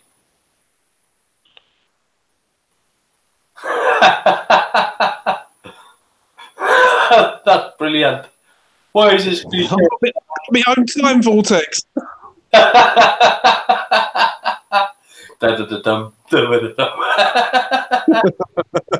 crazy. I don't know. It says I should be. Do you know what? I'll just go for a normal screen share. See if this works. Share that. Oh, no, that's better. I see a picture now. Yeah. So that's the back of the set. And you can see, like, it's just these sheets of fiberglass, and these literally being held together by this batten, and there's literally nothing else holding it together. There's steel rings that run up in between, where it gets to the top, whereby it joins onto the console. And at the top, it's like it's just a tent, basically. It's just a load of gauze over the top, which can be backlit. But that's pretty much how solid the set was. If you imagine, it's pretty. Well, let's put it this way: if you walked up to that wall and you put your hand against it and you pushed, it'd go bump bump as it bloody it just caved, like we'd all bend and flex. It's not very thick either. It's very the reason why before sorry, yeah, have I just look here. I got pictures of what the old Doctor Who experience in Cardiff looked like somewhere. I've actually got a picture of me at the one in Cardiff before I went to the Doctor Who experience. So it was in a place called the Red Dragon Centre, and it was awful. And hopefully nobody will ever go there ever again because it's not there anymore. Just see if I can open up. So yeah, go here, screen share. Yeah, go on, just share that. Go on, share it. Why are you not sharing? Oh, you appear to have crashed. There's a running theme this evening. Well, I don't know if you can still hear me. Yeah, I can still hear you. I can still see you as well. That's incredible, because according to this, Google is not responding. And I can't do anything because I've got this little circling icon that's just circling away, and it won't let me cancel or anything. It's just saying Google Chrome is not responding.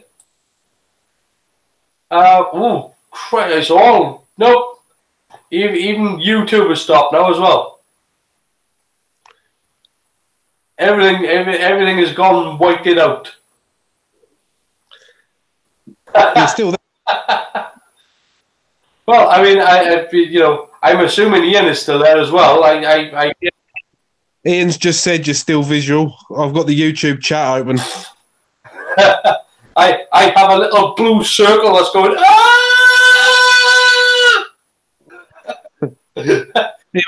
It's working out your blood type. You could be in trouble.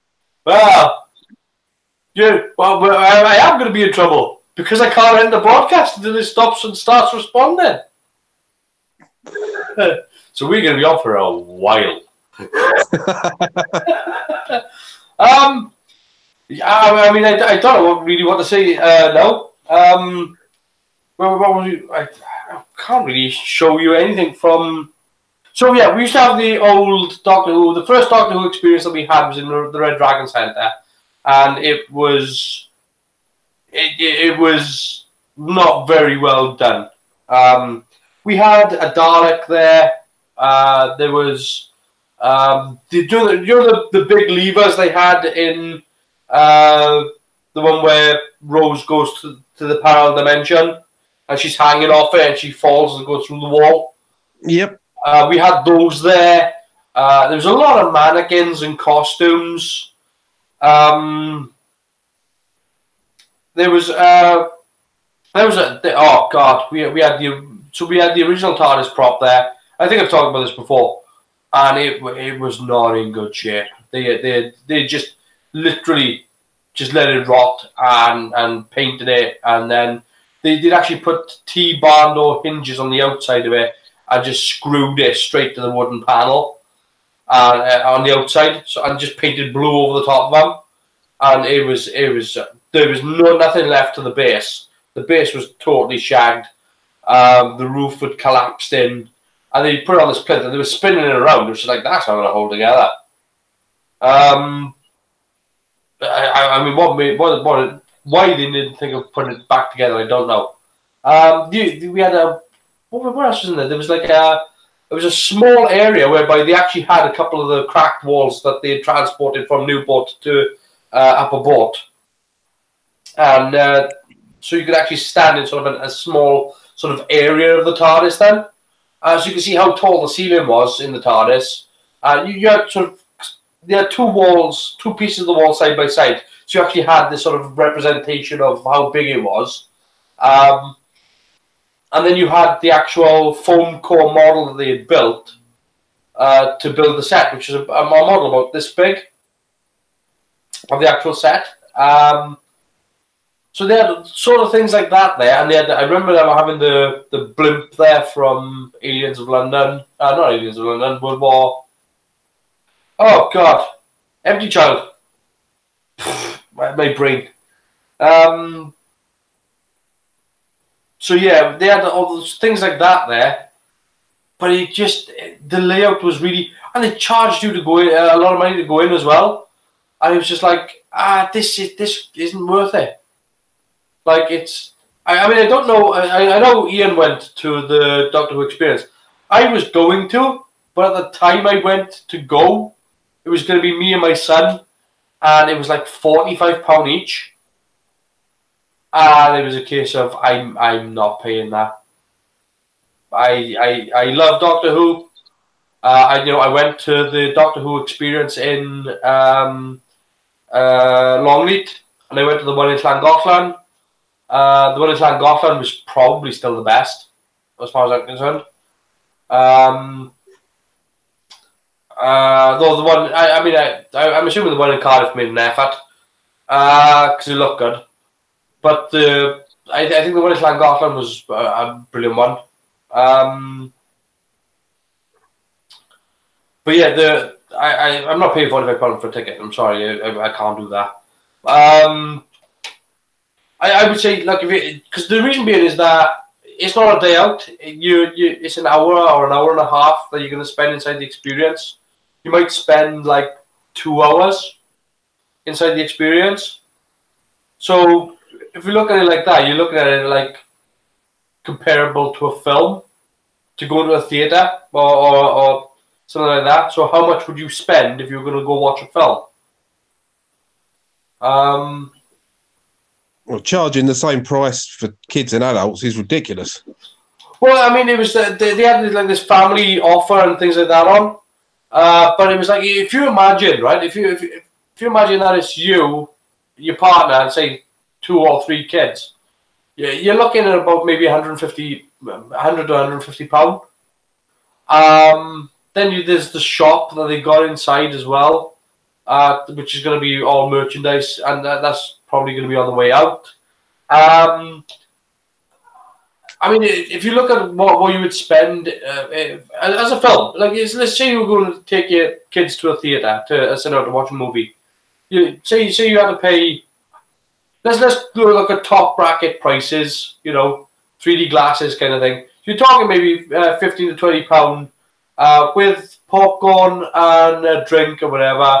Let's call it 25 pound. That's I think that's comparable to today's movie market per person. I mean, it's still high whack because I can get cinema tickets for quite cheap, But I tend to not buy food from the food court in the cinema. Normally, I sneak it in like everybody else. But I mean, at least you've got a comparable thing. If you're going to spend 2 hours in a cinema and 2 hours in a museum, which is what it is, you're going to have to look at sort of those are the comparative price rates. To charge double that it's a bit. I mean, if they had turned around and said, "Oh, look, the experience is going to cost £30," well, at least you're on the sort of, that's not too expensive. It's expensive, but it's not too expensive. If they brought it down to £25, it would have been like, right, take my money. I'll be there. I'll see you tomorrow. And then they had things whereby it wasn't actually open all the time. So you'd expect a place like that to be open like Monday to Sunday, but you'd be wrong. They'd be sort of like, we're not open Tuesdays and Wednesdays. We're not open on Sunday. We only open after 10 in the morning, and we shut by 5 o'clock in the evening. And you're like, what?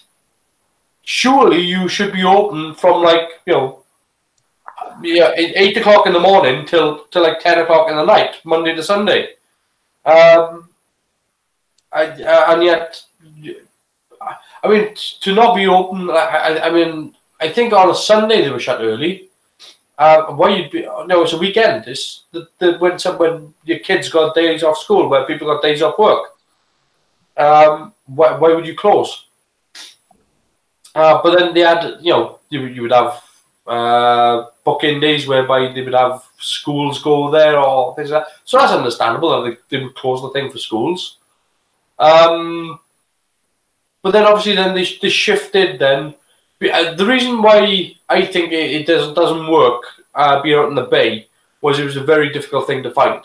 And it was inconvenient as well because it wasn't near the train station, it wasn't near anywhere. It's quite out of the way. Where I think it might be more successful if it does go to Cardiff Castle is the fact that you'd literally get off of Cardiff Queen Street, walk down Queen Street, see Cardiff Castle right in front of you, go, oh, it's right there. Same if you were to go to Central. If you go to Central Station, you get off of Central Station, walk down towards St Mary Street, and like the entrance to the Cardiff Castle is right in front of you. So that it makes it very easy. It's one of the great things about the Millennium Stadium, is that it's literally you get off the Central Station and it's just right there. You know, it's what you want. Whereas with where the experience was, yeah, it was great that you could go from the experience into Rothlock Studios and actually go on a set tour. But it made it just awkward to get to anyway. I mean, as somebody who goes to Cardiff on a regular basis, I'm telling you, it's awkward to get to. As somebody who knows Cardiff, imagine being someone who's never been there before. And don't try to think of relying on sat-navs because all the road systems have changed. It's an awful thing. Cardiff is terrible. Not so much the central city is a great place, but you step outside the central city and go to where they're potching about with all the development and everything, and it's just a mess. And it's been that way for 15 years, 16 years, maybe more. Ever since they developed the Roald Dahl Plaza, that entire how you get there, you'd think it would be a straight line route, but it's not. It's you have to take this way, that way, that way, that way, and you pull up and you buy a train station that isn't being used anymore. And you're like, where the hell did this come from? It's just. I've been to Cardiff since the mid '80s. Oh man, it's radically changed now. Last time I was down there, was only not that long ago. Actually, it was about 3 weeks ago. I was in Cardiff. They've started building skyscrapers and there's, British skyscraper. Not to be compared to actual skyscrapers. They 26, 27 stories.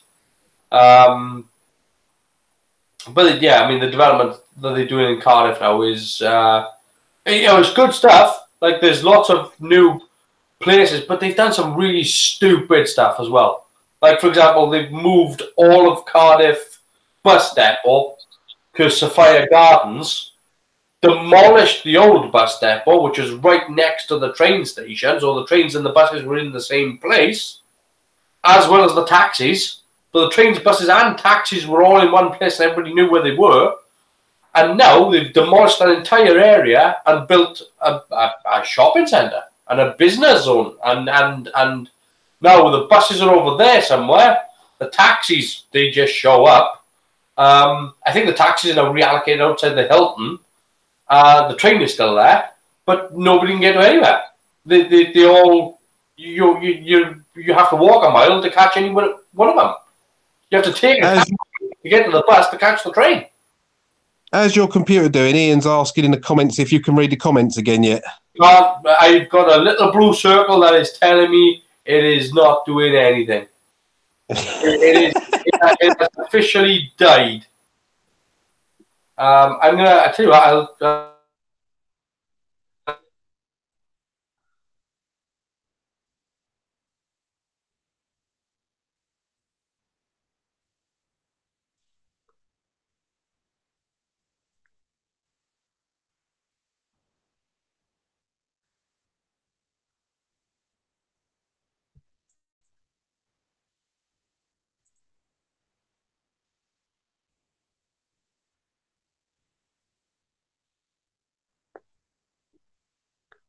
It doesn't look like it's going well.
There, no, see that? Can you see me now? Hang on, I hear you again.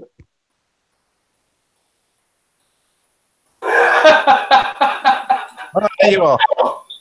I mean, what the? The technology is wonderful. I love it. It's great stuff. It wouldn't let me do anything.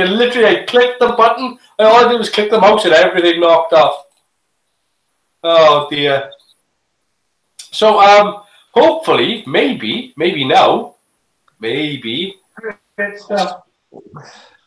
Let's see if I can screen share. Yay! Oh, time vortex. Oh, no. Yeah. You're risking a lot here, mate. Screw it.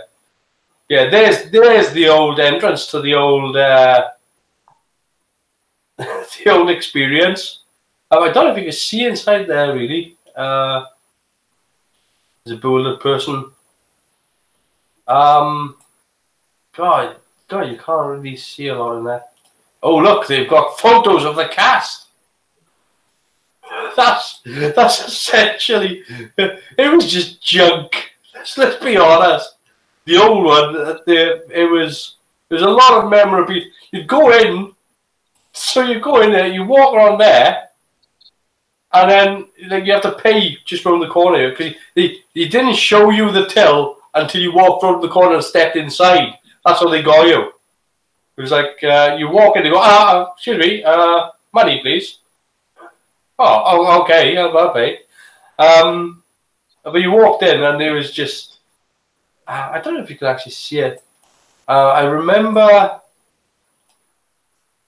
Oh God! I mean, this part here is just sort of you as you come back around you walk into the shop area.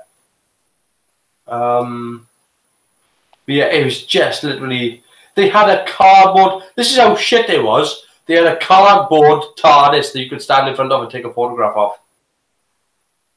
It wasn't even wood; it was cardboard. That's the actual the model that they built the original prop from. And that's the original prop being built behind. That's the Lazarus thing. That's the prop being built. Yeah, the prop, all the TARDISes were made of wood. Except for all the touring ones. All the touring ones were fiberglass. So when people were saying like they got a realistic wood grain looking effect on the TARDIS, it's because it was made of wood. That's how they got it so real. Is because it was, and they actually there is there. They basically burnt it, and then polished it, and then they used something to it was called ident or something like that. It's called. So it's like a wood stain. But yeah, you burn if you take wood and you take a high powered torch to it. When you go up it, all the soft wood burns and leaves all the hardwood grain, and that's how you bring out the wood grain in the on the box, and there's the AB box, and this is the BC box, and they're the only two that were ever used between Christopher Eccleston and David Tennant. When Matt Smith takes over, they use a one box, and it's I think they have two, but I think they only ever used one, and the other one was for actually sort of going around to just doing promotions. But they would use bits from either one of these boxes. Sometimes they would use the walls from one and the pillars from the other, and the roof for one, and then the base of another. And they would mix and match, higgledy-piggledy. So yeah. But yeah, that is the actual plans that they had and the model that they were went off. Oh God! There we are.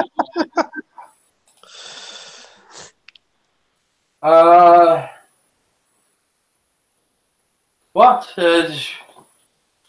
Yeah, way smaller. I had a meeting with Edward Russell, so I didn't have to pay. Aha. Well, I mean, you know, look, I'm not going to say anything bad about the experience, the Doctor Who experience. They can charge whatever they like, but there's a reason why it's not open anymore. And what I would say is the one in Llangollen didn't charge that much, and that stayed open for 15 years. I'm not sure if the one in is the one in Longleat still open. Right, here's my beef with all Doctor Who experiences, all of them, every single one. So in the one in Longleat, you would get inside the one. I don't know if you've ever been to the one in Longleat, but you would get into it. You'd walk through this TARDIS, right? And if you just go, I'll Google it for you to see, right? And just so you can understand my gripe. So yeah, Doctor Who experience. Longley, what? Ian says it burnt down. Probably. It's quite likely. Wasn't me.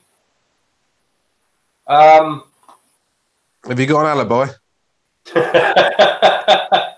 So I'll show you my gripe with the Doctor Who experience in Longleat, right?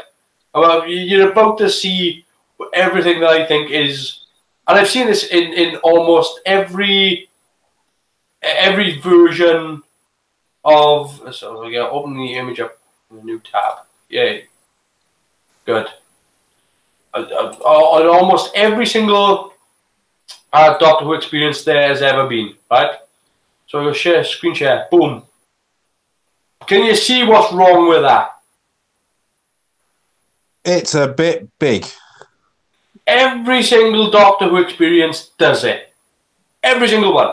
They want to create the TARDIS for you to walk into, and you get there and you walk, and it's like, and you remember when you're a kid, and I was 8 years old, and how old was I when I went there? Colin Baker was still the Doctor. So I met Colin Baker and John Pertwee over the same period of time. So that would have been what, 86, wouldn't it? God, I'd have been 8 years old. So imagine how big that box looks from an 8-year-old kid standpoint. I mean, it absolutely ridiculous. And you know, what's worse is that as a kid, you know when I'm trying to think of a good analysis. Something similar.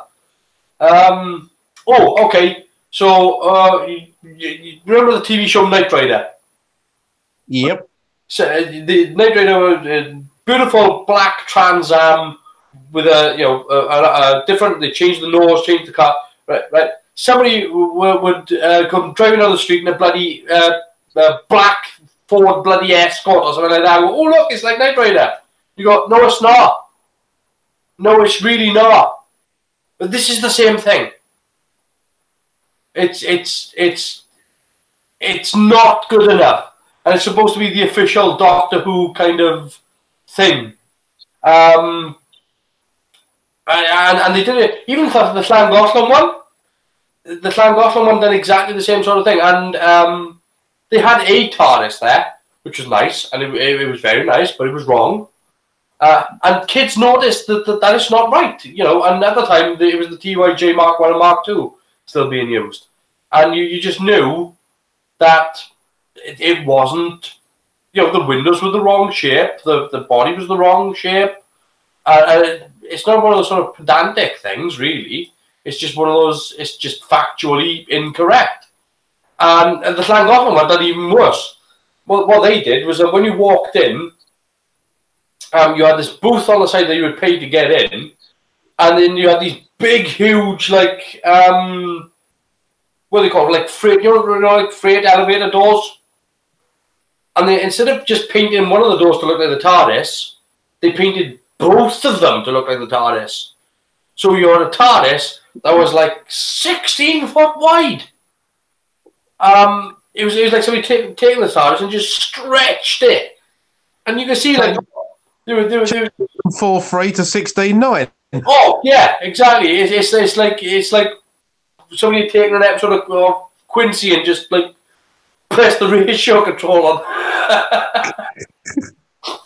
That's exactly what it was like, though. And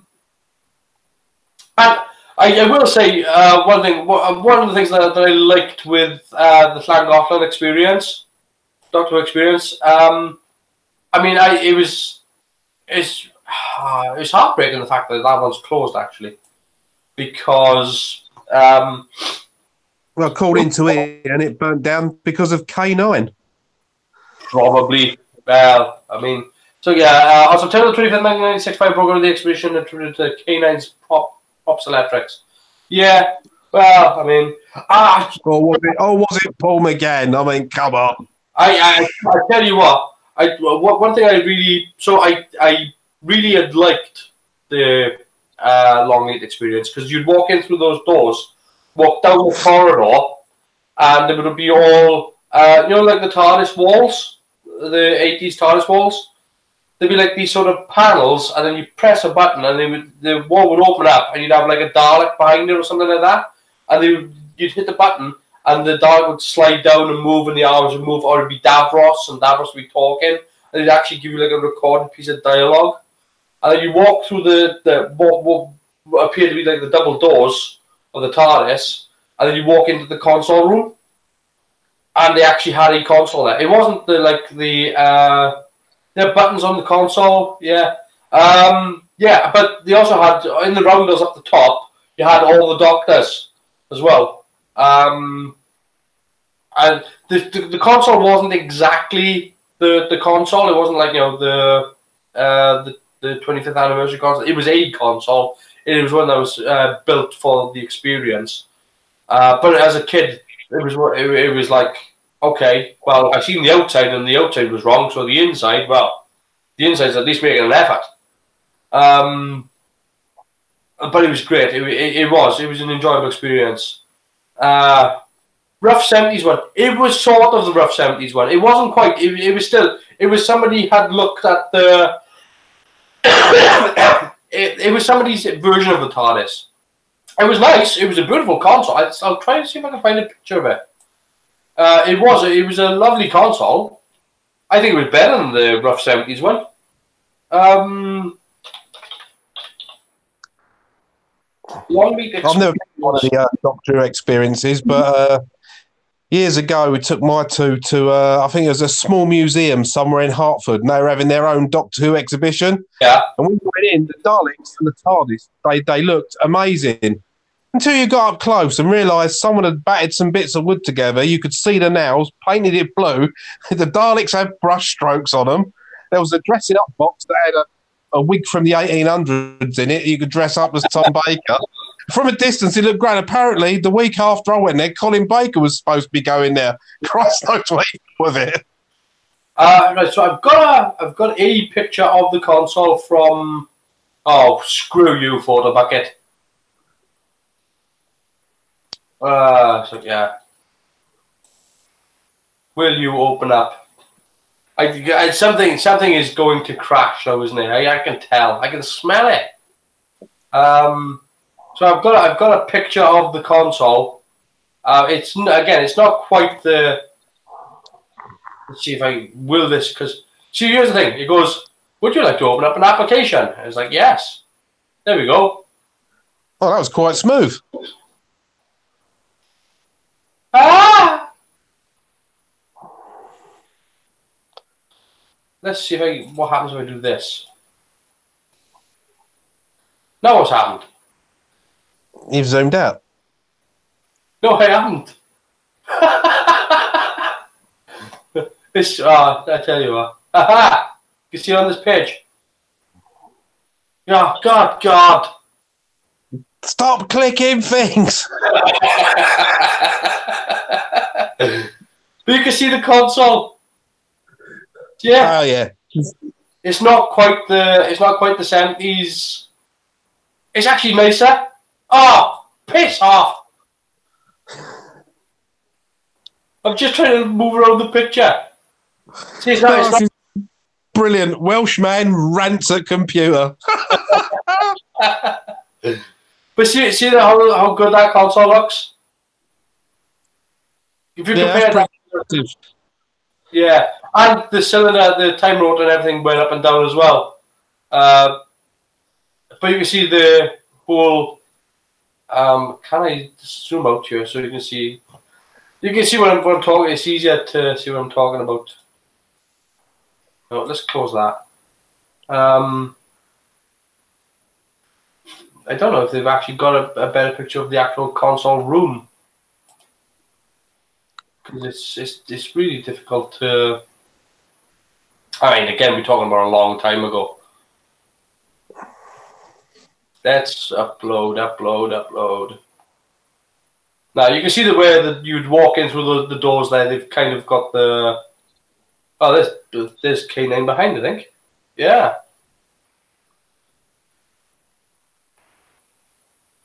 But yeah, see, I mean, it's not quite the same console, but it's got enough TARDISness about it that you'd go, ooh.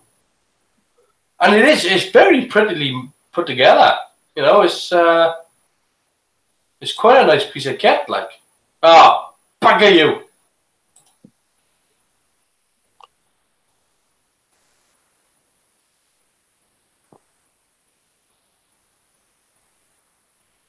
But anyway, I'm going to stop that there before he starts swearing. There has to be a cut-off point.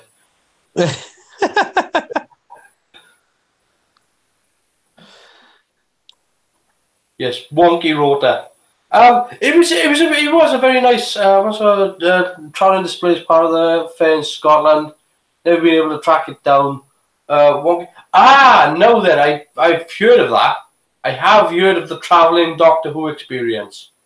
Who was telling me about it? Oh, good grief! Because it was like, it was like a traveling Doctor Who, and they would set up like the mannequins with the costumes on and things like that. Oh God. But I have heard of it. Yeah. Oh, this is a shame. I've got a beautiful picture of the console. Let's try sharing that. It is actually a very nice one. Let's share the application. There we go. There you go. You can see it now with under some dramatic lighting. That does actually look quite nice. Kind of looks that's well done. Yeah, it kind of looks like it's a Masters console or something. But it does, that really pops. See, if Jodie's console looked like that, I wouldn't have had a problem with it. But again, that would have been the same with Matt Smith's console. I said that's problematic for me as well. Yeah, but it was still better than Rocks and Crystals. Oh yeah, God. But so much. problems. But yeah, I mean, that's what a TARDIS console should look. Well, the one thing that I do have a problem with when they do, because Doctor Who's always been really, really good at respecting the older shows, and then all of a sudden it's not, and that I find to be a bit problematic. Like, I mean, even right up until the previous, literally the previous episodes to The Woman Who Fell to Earth was Twice Upon a Time, which literally referenced an episode from 709 episodes earlier. I mean, and it didn't even change. It's not like when they did. It's not like they tried to change the effect shot. The effect shot of the cyber ship landing in 10th Planet. They didn't even change that. It's not like they redone the effect shot, had Mike Tucker build a new and do it all new. They kept the same shot. It was exactly the one lifted from the episode. That's how much respect they had for the other show. But no, you can't do that. No, you can't. I mean, that's ridiculous. The fact that you've got to ignore what's gone before. You can't ignore what's gone before. I mean, I think they're starting to wake up to that. I think initially everybody wants to do their own thing, and then they realise, oh no, we have to do Doctor Who instead. I think that's problematic anyway of the show. I mean, I think Russell T Davies had the same issue, whereby season 1 it was a case of let's ignore original Doctor Who kind of. Let's do our own take on things. But then season 2, then it was like, oh no, let's make Doctor Who. But I think it was a clear run. I mean, it's hard to say because he didn't really do anything to the Daleks. They brought in the Autons. What was any other? We didn't have any other classic villains, did we? Those were the only two. Well, we had the Macra at a distance. Yeah, but that was David Tennant. Yeah, true. Yeah, again, they were bringing. It was literally just sort of the Autons for the first one, and then the Daleks, and that was all of Chris. All the others were new villains. So, I mean, it wasn't. Season 2 when David Tennant took over. There was a lot more of classic Who brought in. I mean, it was only until they got to School Reunion was when they really sort of acknowledged the original show. Like, people don't forget that. People are like, oh, they don't really acknowledge the classic series until Family of Blood, where he has the diary. I was like, did you see School Reunion? There was like K9 and there was Sarah Jane Smith, and I mean, what are you talking about? Well, she even references being dumped miles away from home, didn't she, Sarah Jane Smith, in that? Yeah. She's supposed to be in Croydon, and she dumped her in Aberdeen. Yeah. Yeah, I mean, at the end of Hand of Fear, she's actually sort of just walking down. She thinks she's walking down. All you ever see is her walking down a drive, and the TARDIS just vanishes. She walks off smiling because she thinks she's in the right place, which is a nice little way of doing it. Because like she could have been in the right place, she could have been in the wrong place. She should have known better, really, to be honest. yeah. I mean, it's the TARDIS, for crying out loud.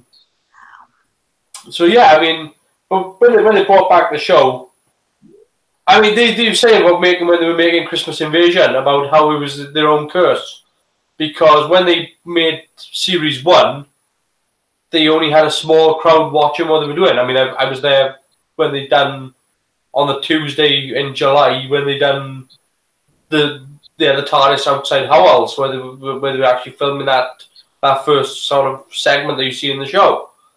I was only there for like 20 minutes. I saw the TARDIS and I was like, "Ooh, okay, Doctor Who, eh?" That was really the first sort of whiff that I had that they were making the show anyway. I mean, most people just thought it was like a gimmicky thing. somebody just built the TARDIS and just chucked it there for a laugh or something. But then, no, you had the white vans there pulled up, and you had a couple of, 13-tonner vans pulled up with the doors open and people out, camera crews out and all that. But then when you got the Christmas Invasion, people had already seen Casanova, and they'd already seen Series 1 of Doctor Who, and then, so when they stepped out onto the street to film Doctor Who, people just swarmed, and they couldn't get, people wanted the first shots of David Tennant as the Doctor, so paparazzi were everywhere. I mean, they tried their best. Again, they were filming in the Brandon estate to try to keep things under wraps. And, I mean, it was almost impossible to keep David Tennant away from the paparazzi because... And they didn't want... People weren't sure of him being in costume or not because he was wearing the... what's it called? The pullover. Not pullover, the dressing gown. It was weird having girls ask me about Bad Wolf. Asking you what about Bad Wolf? Oh, about the actual whole Bad Wolf thing. I mean, that's difficult to explain anyway. And the Doctor being fit.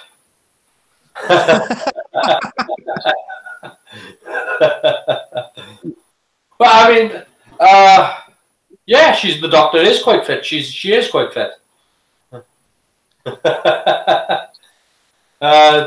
Just girls talking about Doctor Who. I mean, they. Oh God. You're talking about like when people talk about the fandom of Doctor Who. It's one of those things whereby if you ask a lot of girls really are keen on the fact that the Doctor became a woman. And again, we do. A lot of people are like, well, the Doctor's a woman now, and it's a great thing for feminism. And it's like, not if you ask a lot of girls, they kind of like, they'd rather the Doctor be a guy. And I mean, I take it. My mum weren't impressed with the change. I know she's not technically a girl because she's nearly 70, but she was not impressed. Well, I mean, look, I never. I remember I got bullied in school back in the 80s. Really?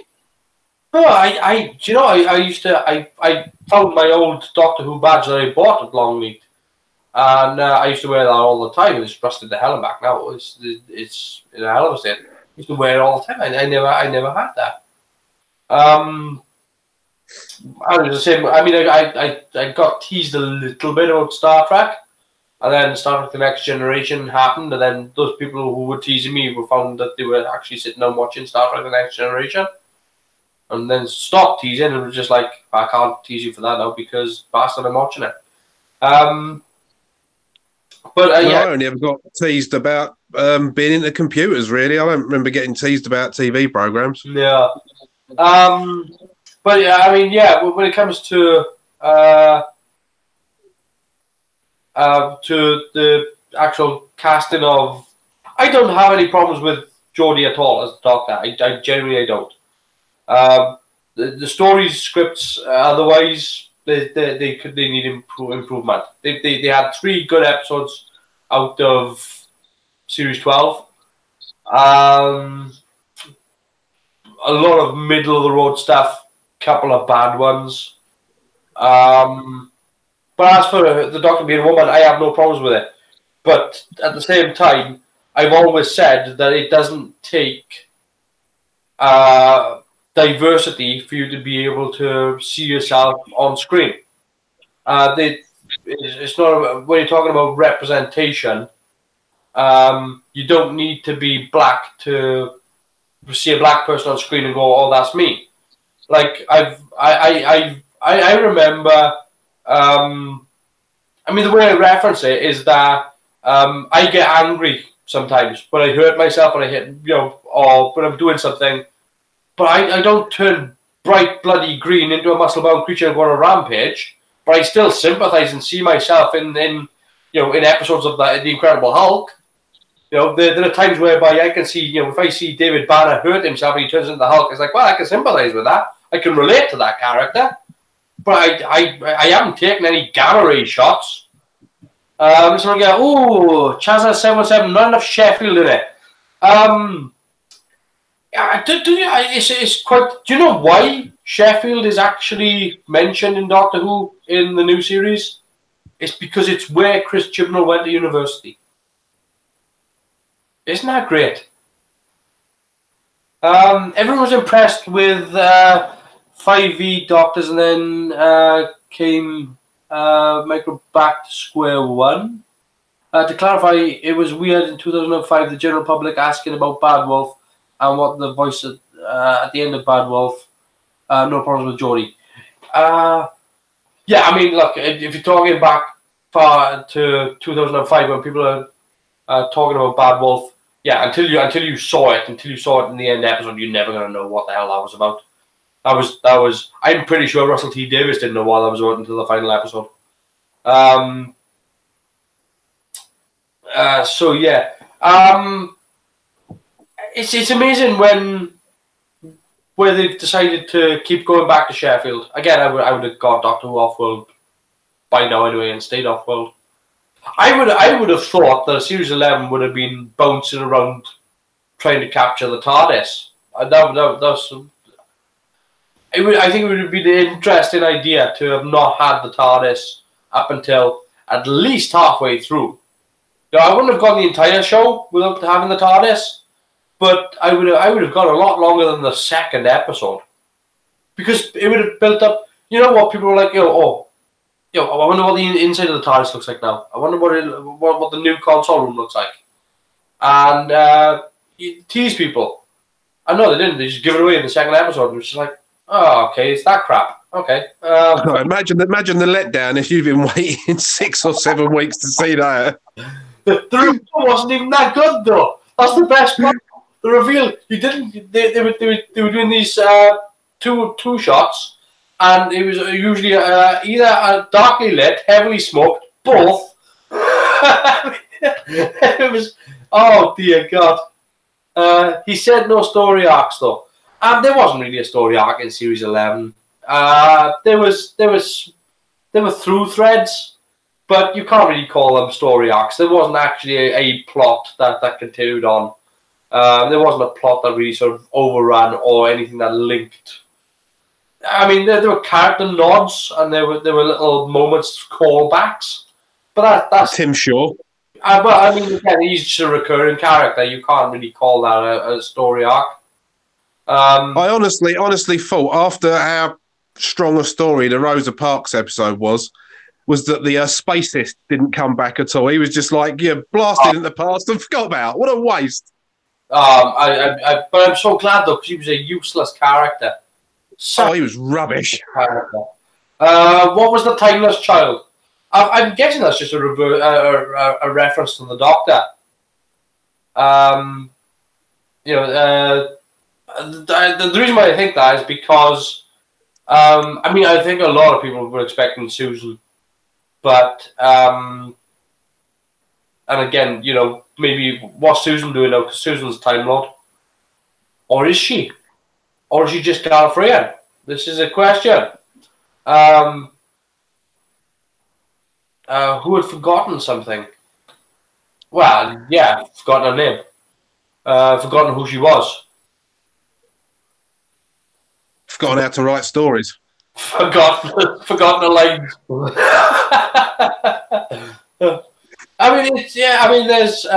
There's only, oh God. The main actors weren't very strong in their performances in Geordie's episodes as they were with the revival episodes. They were excellent, possibly due to budget cuts.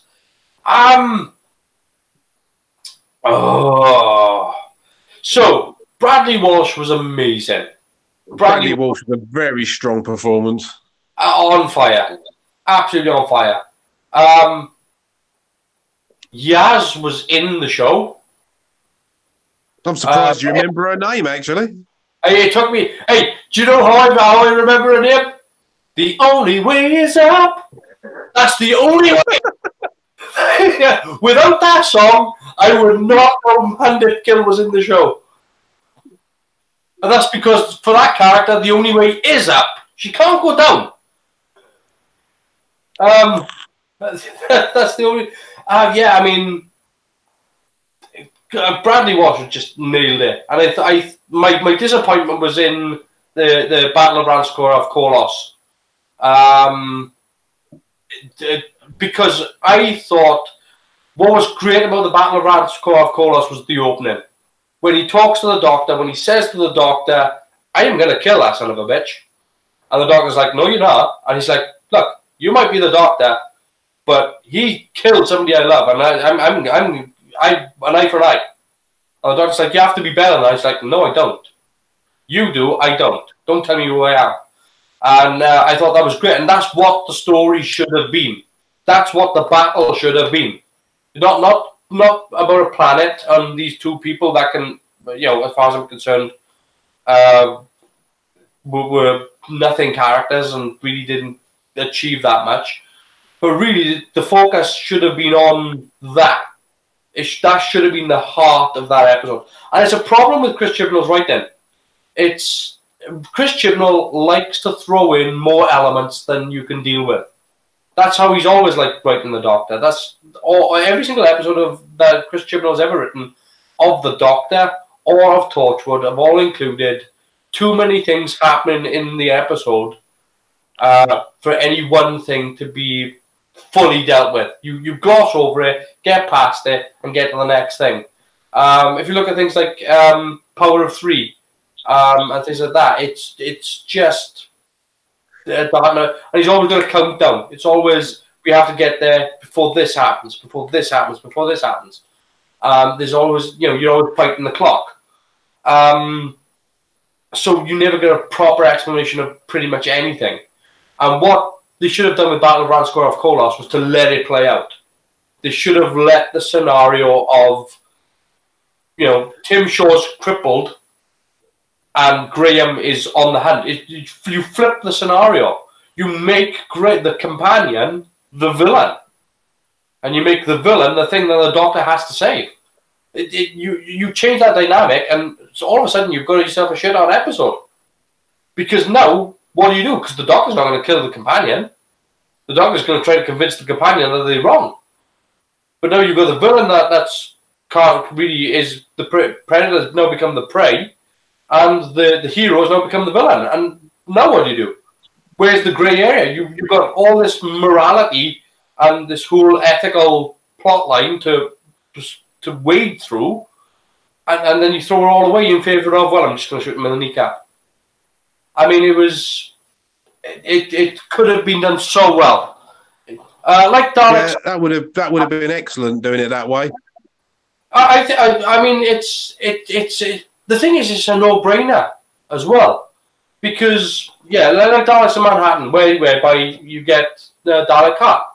The Daleks tried to change, and it felt like any episode of not a finale. Yeah, and again, they shoehorn in stuff like, now we're going to destroy the Earth. Why the Earth? Why?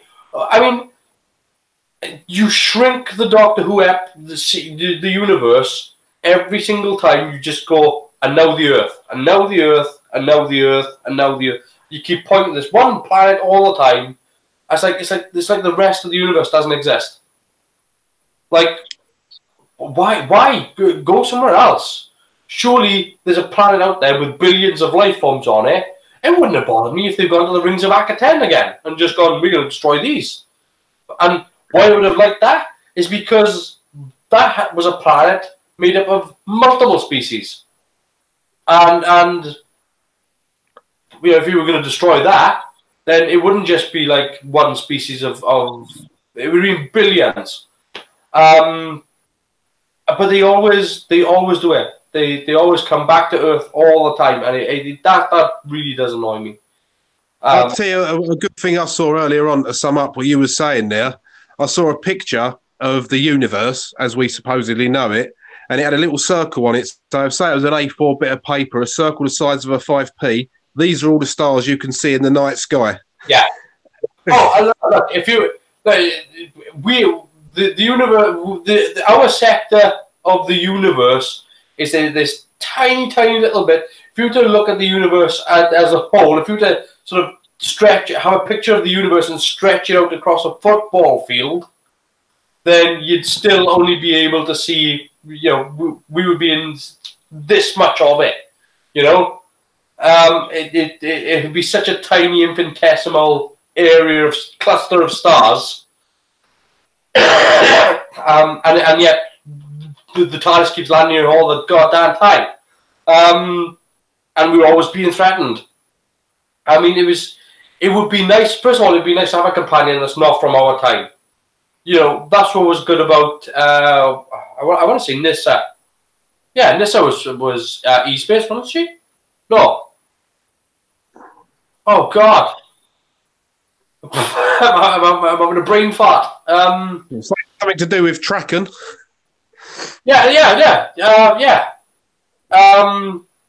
Then you had Leela. Adric was from E-Space, yes. Thank you very much, Ian. You had Chameleon, unfortunately. You had K9. I mean, you had a good bunch of Jamie. Oh my God, Jamie from the Highlands. I mean, he was from what, 17th, 16th century, something like that. I don't know why you've got to keep having companions. First of all, I don't know why you've got to keep having companions from contemporary times. And second of all, I don't know why they've all got to be human. I would love an alien companion. Again, I know I said this last week. I would love one of the blue people from the end of the world. Those blue engineers. Because what I would like with an engineer is that they can converse with the Doctor and pose questions to the Doctor that the Doctor would have difficulty answering. And I think it would be, because a lot of the time companions normally have the line of, "What's that, Doctor?" And instead you could have a character that could actually explain stuff, and then have the Doctor be on the okay, just bring the level of the characters up a little bit. I mean, I think that's what was good with Grace from the Eighth Doctor, from the Doctor Who movie, was the fact that she reached a point whereby she was able to talk to him on a similar level. But Jamie became a 60s man rather than a historical perspective. He did, but in the end he got sent back to his own time and had his mind wiped by the Time Lords. I'm assuming they wiped his ass at the same time as well, I don't know. We can neither confirm nor deny that.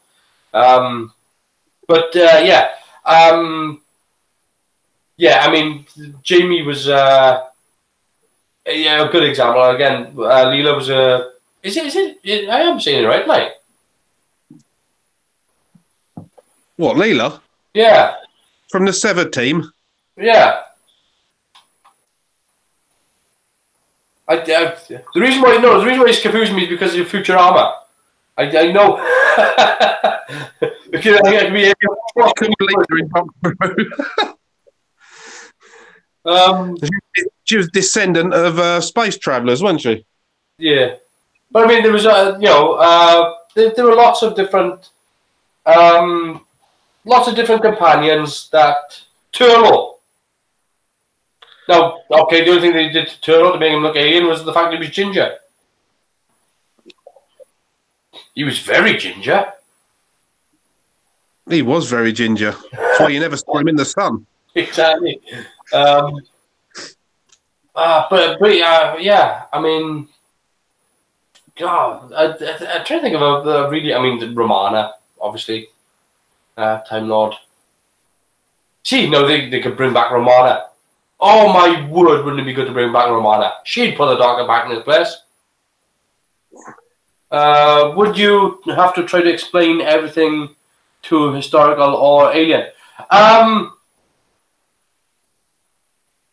Well, I mean, the good thing with having an alien or historical is the actual, you've got a through line automatically for your exposition.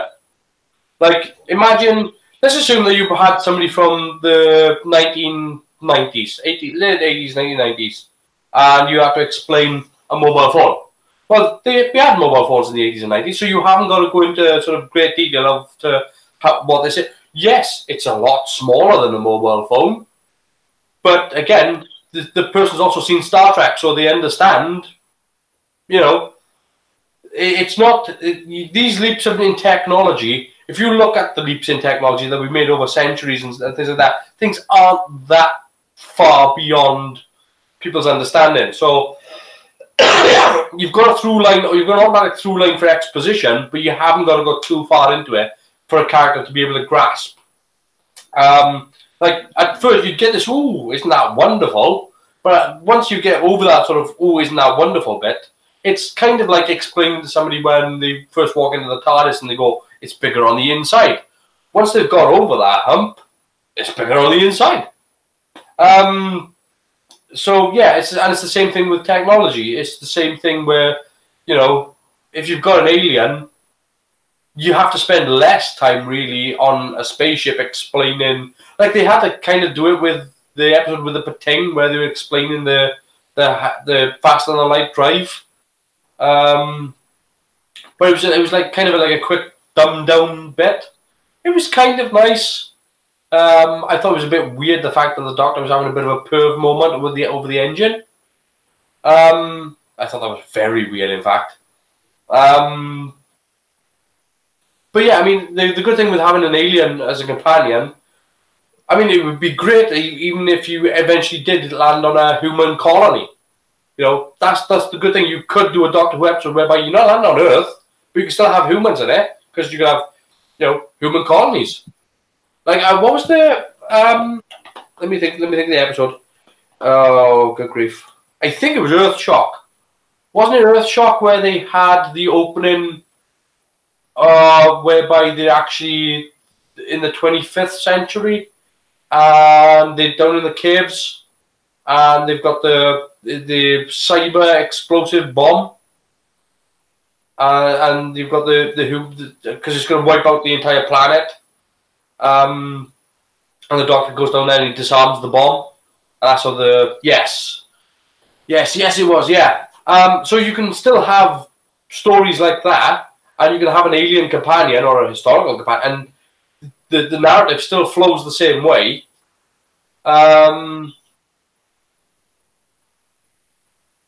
Dinosaurs? What? What dinosaurs? The explosion in Earthshock supposedly is the one that killed the dinosaurs. Yeah, but that's at the end, isn't it? That's yeah. I was confused. It was like there were no dinosaurs in the open.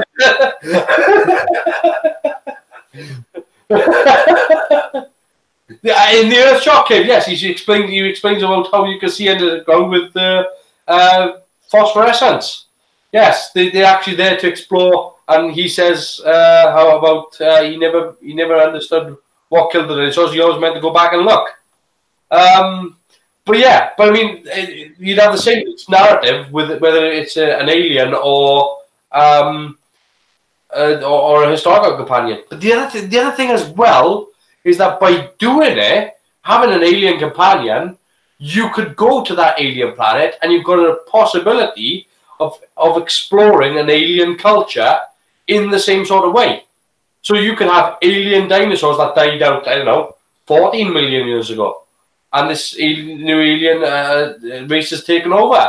Alien bugs, alien, you know, what does an alien dog look like? Is there an alien dog? Is it, you know, all these, you can invent all these species and even come up with, you know, how these people arrived.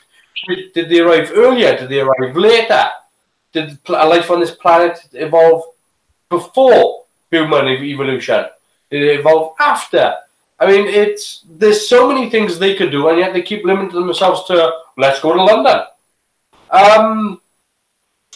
Your ancestors, Tegan, very primitive. Yes. Yes. Well, her ancestors were for sure, and she didn't get much more of an improvement. Again, I would love to bring her back. Oh, it would be such a good... the gob on that woman will just... I could just imagine it. I could just imagine just her turning the corner and seeing the police box, I'd just be like, bollocks. And that's where it would start. And it would just go downhill. People don't care about the planet Zog. Yeah. Hence Earth stories. People, but that, yes, sort of. I don't know. I mean, yes, you could write it in, but then all you've got to, you see, here's the thing. You haven't got to care about the entire planet. You've only got to care about one character. And that's the key. You don't have to care about the entire planet at all. If you care about that one character and that character lives on that one planet, that's good enough. Because if that planet gets destroyed, that character dies. So all you've got to do is make people care about that character. And it's possible. It is very possible. Just to give you an example, at the start, recently I watched An Adventure in Space and Time because I love it. I think it's probably one of the best Doctor Who related things ever made. At the start of that story, nobody gives a shit about William Hartnell. He's an absolute bastard of a character. Even the part whereby they've got his granddaughter and she's playing on his knee, and he's giving you know, and he's like, get out of here. And by the end of it, when they actually do the whole bit whereby he walks up to the fireplace and he just says, you know, I don't want to go, and he breaks down. You're broken with him. And that's the turnaround in the character. It's not, they haven't changed the character, they've just layered in everything with that character.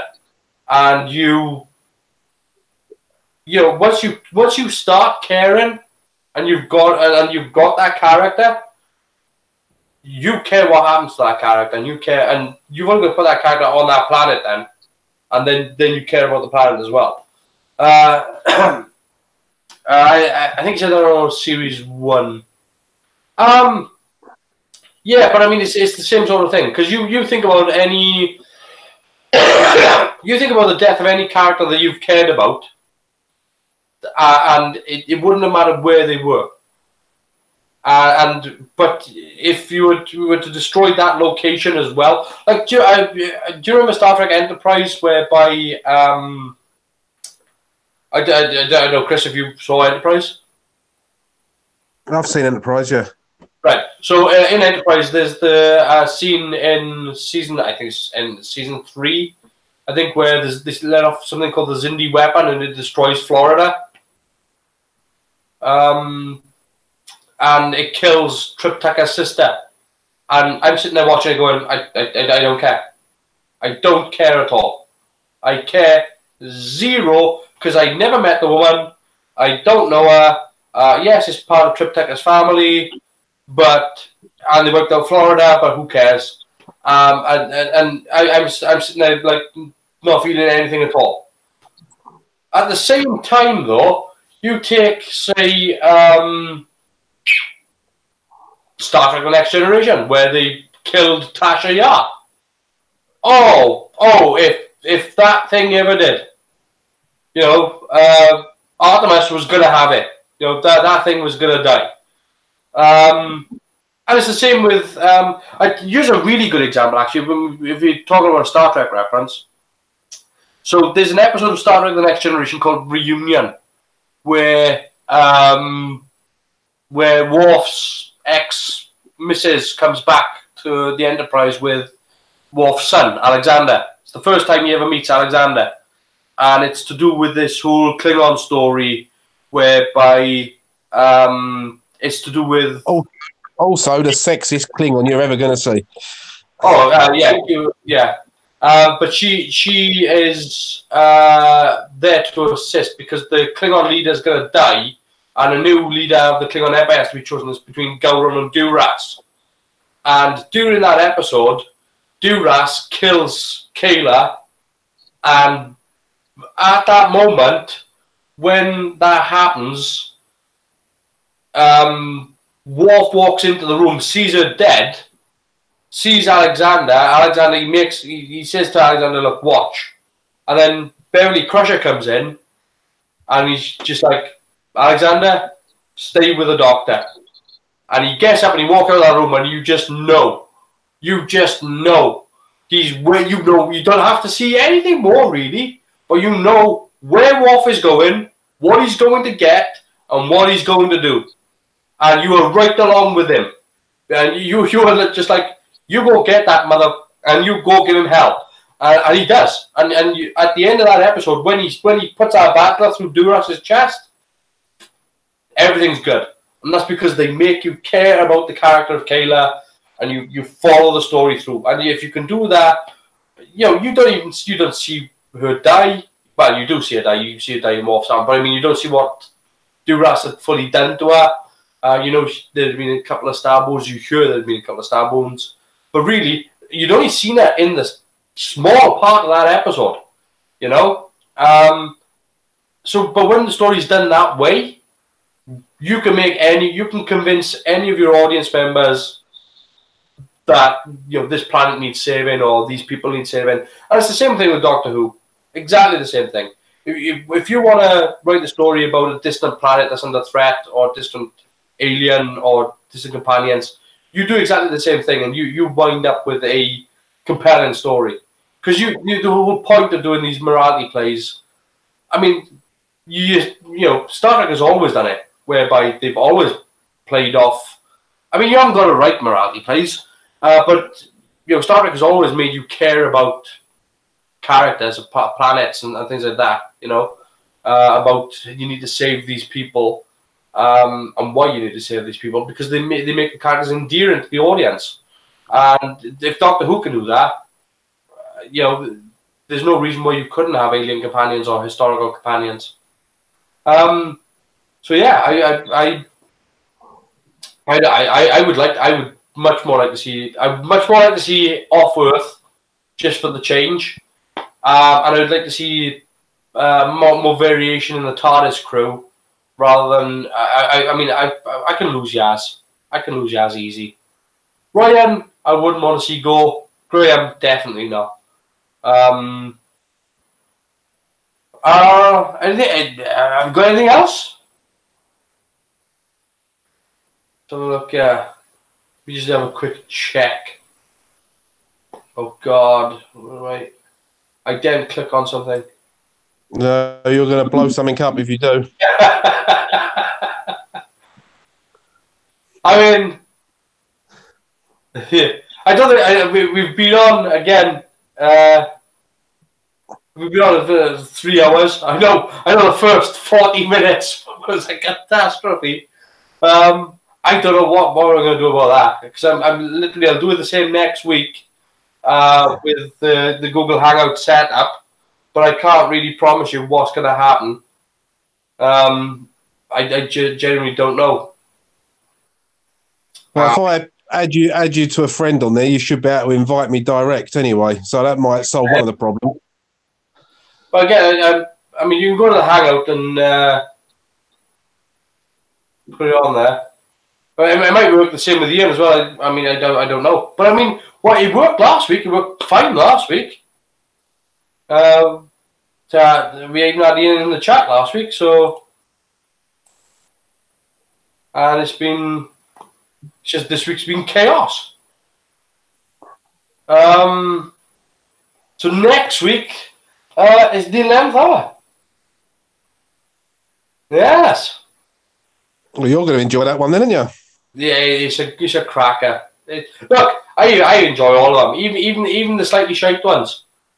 You know, it's like I said, Castrovalva is not the best one. The Twin Dilemma is not good. The Twin Dilemma, I hate the fact that the Twin Dilemma doesn't even resolve itself until the final episode, whereby you actually figure out what the plans are. And do you like Judge Dredd 2000 AD, as in the comic? I used to read the comic. I used to read the comic as well, yeah, the 2000 AD. But 2000 AD was more than just Dredd, though, wasn't it? It was the entire sort of Meg City one kind of thing. I enjoyed both the films as well. Yes, even the Stallone one. Right. Okay. So where do I stand? Right. The Stallone one is Hollywood's go. The Stallone one is Hollywood's go at Judge Dredd, and kind of doesn't do it half as well as the Dr. McCoy one. I've forgotten his name. No, Carl Urban. That's the one. But they'd have had the look of the Hollywood one and the story and grittiness of the second one, because they got the look of Mega City one right. They done a really good job of getting most of the look right. I did like the look of the Carl Urban one. The only problem was when they done Block Wars in the Stallone one. It was like, that's not a block war. This clearly it's not even a war. It's a block war was a block war. That's a fight. That's a disagreement with guns. I loved the Lawmaster and the Lawgiver. But I think, I mean, if you want a really good 2000 AD movie that's very faithful, you should watch Judge Minty on YouTube. It's a fan film. It's really good. I've seen it. In fact, I think I've got it downloaded somewhere. Yeah, it's very, very good. Specifically Judge Death. Just as saying your desktop could pass on to Panther. Okay. Yeah. Thank you very much. I mean, you can see him on the YouTube chat, right? Yeah. Yeah. Judge. You see, now I don't think you could do a Judge Death story in the sort of the 2000 AD Carl Urban universe. I think that would be a tricky one to pull off. But again, you know, Carl Urban's been interested in doing a Dredd Netflix show. He's been doing his best to get that off the ground. Is he not doing the voice in the animated one that's coming out soon? I don't know what's happening. I don't know. But he was trying to do they wanted to do a proper Netflix TV show, a big budget TV show in the style of sort of like what they did for the film, but in the sort of a Game of Thrones sort of expanse. Not just be focused on Dredd, but he was going to focus on he wanted to call it Mega City 1 and have it a bit more about that rather than just a Judge Dredd story. Because I think that's what they're doing with the animated one. That's going to be called Mega City 1. Yeah, it was going to be live action, and that's what they've been trying to get off the ground. And it was just going to be a very big show. So it's a shame because I really did. I've got to be honest with you. The 3D that they use in Dredd was such a good use of 3D. When they went into slow-mo, I absolutely loved it. It's one of the... There's only two films that I can honestly say really use modern 3D really, really well. And really use it to their absolute advantage. And they were Dredd and Tron Legacy. And the reason why Tron Legacy worked was that Tron Legacy didn't try to poke you in the eye. It didn't do this. What Tron Legacy done was it took everything and shoved it into the back. And that was brilliant. Absolutely. I thought they did that well on Prometheus as well, because I haven't seen the other two in 3D, but Prometheus was good in 3D. I'm trying to think. Oh, yeah, Alien. Yeah. It wasn't bad, but right, what Dredd did in 3D really well was, like I said, the slow-mo scenes were amazing. Like, you know the scene where he breaks into the apartment and they have that gunfight and there's bullets going through and all that in 3D is fantastic. And when they take the drug, it's amazing. And all the 3D work is spectacular. But Tron Legacy in 3D looks beautiful. I mean, it's a film that it was engineered for 3D. It was made for 3D. but they didn't try doing 3D tricks with it. You know, they filmed it in such a way that it looks big and epic, but it makes you feel like you're in the environment. And I mean, even with I tell you what, man, I went to the cinema to watch Terminator 2 in 3D. That was epic as well. I'll give that props, because that was never made for 3D. But it kind of was though, because Terminator 2 in 3D was special, very special. I took my son to see it, and we're sitting there watching it, and I was just like, I don't understand how they did this. Like, because I understand, like, you do a 2D to 3D conversion, and it's like, nah, I've seen a couple of 2D to 3D conversions, and they don't look great. Oh, Terminator 2 in 3D is spectacular. One of the best conversions, the best conversion I've ever seen, and one of the best versions of the film. I have to say, Cameron's Avatar was pretty good in 3D, although that did use the poking you in the face thing with loads of light, but it was good. Oh man, there's a scene in you're in the start of Terminator 2 whereby the T-1000 arrives. Yep. Right. So you have to picture the scene. The T-1000's arrived. The police car's driving up, and then the camera changes view, and the police officer is walking across behind the chain link fence. And he's walking behind the chain link fence, and he comes to that big open where the time vortex had cut through the fence. So all that was punched out on a separate layer. So somebody had gone in and rotoscoped the chain link fence. Like, I don't know how many hours of the day that would have taken. I can't. What I can tell you is that the police officer looked. The chain link fence looked there. The police officer looked there, and the police car looked there, and it was just. I'm sitting back. I'll be doing this pan shot across, and I'm like going, I wouldn't have done that for all the money they could have paid me. I would have been in a rubber room. I would have absolutely bounced off the walls. Yeah, I mean, and some of the shots in T2 in 3D, the bit where, because they corrected the bit where, you know, where the truck comes off into the water overflow, chasing after John Connor. So when it hits the floor in the original version, the window cracks and the window falls out. And in the 3D version, that doesn't happen. They actually fixed that. They actually put the window back in via CG. So, and you can't notice it either. It hits the floor, and then the window's still in. It's just one of those. It just matches continuity. It's the only replacement shot they did. All the other stuff is just when you get to the end scene, whereby they're in the steelworks, and you've got all the chains hanging down. Oh, and all those girders and walking platforms there. Oh my god. I'm just drooling. So good. So good. And the scene whereby you've got the end fight between Arnie and the T-1000, it's just like nothing you've ever seen. It's just crazy.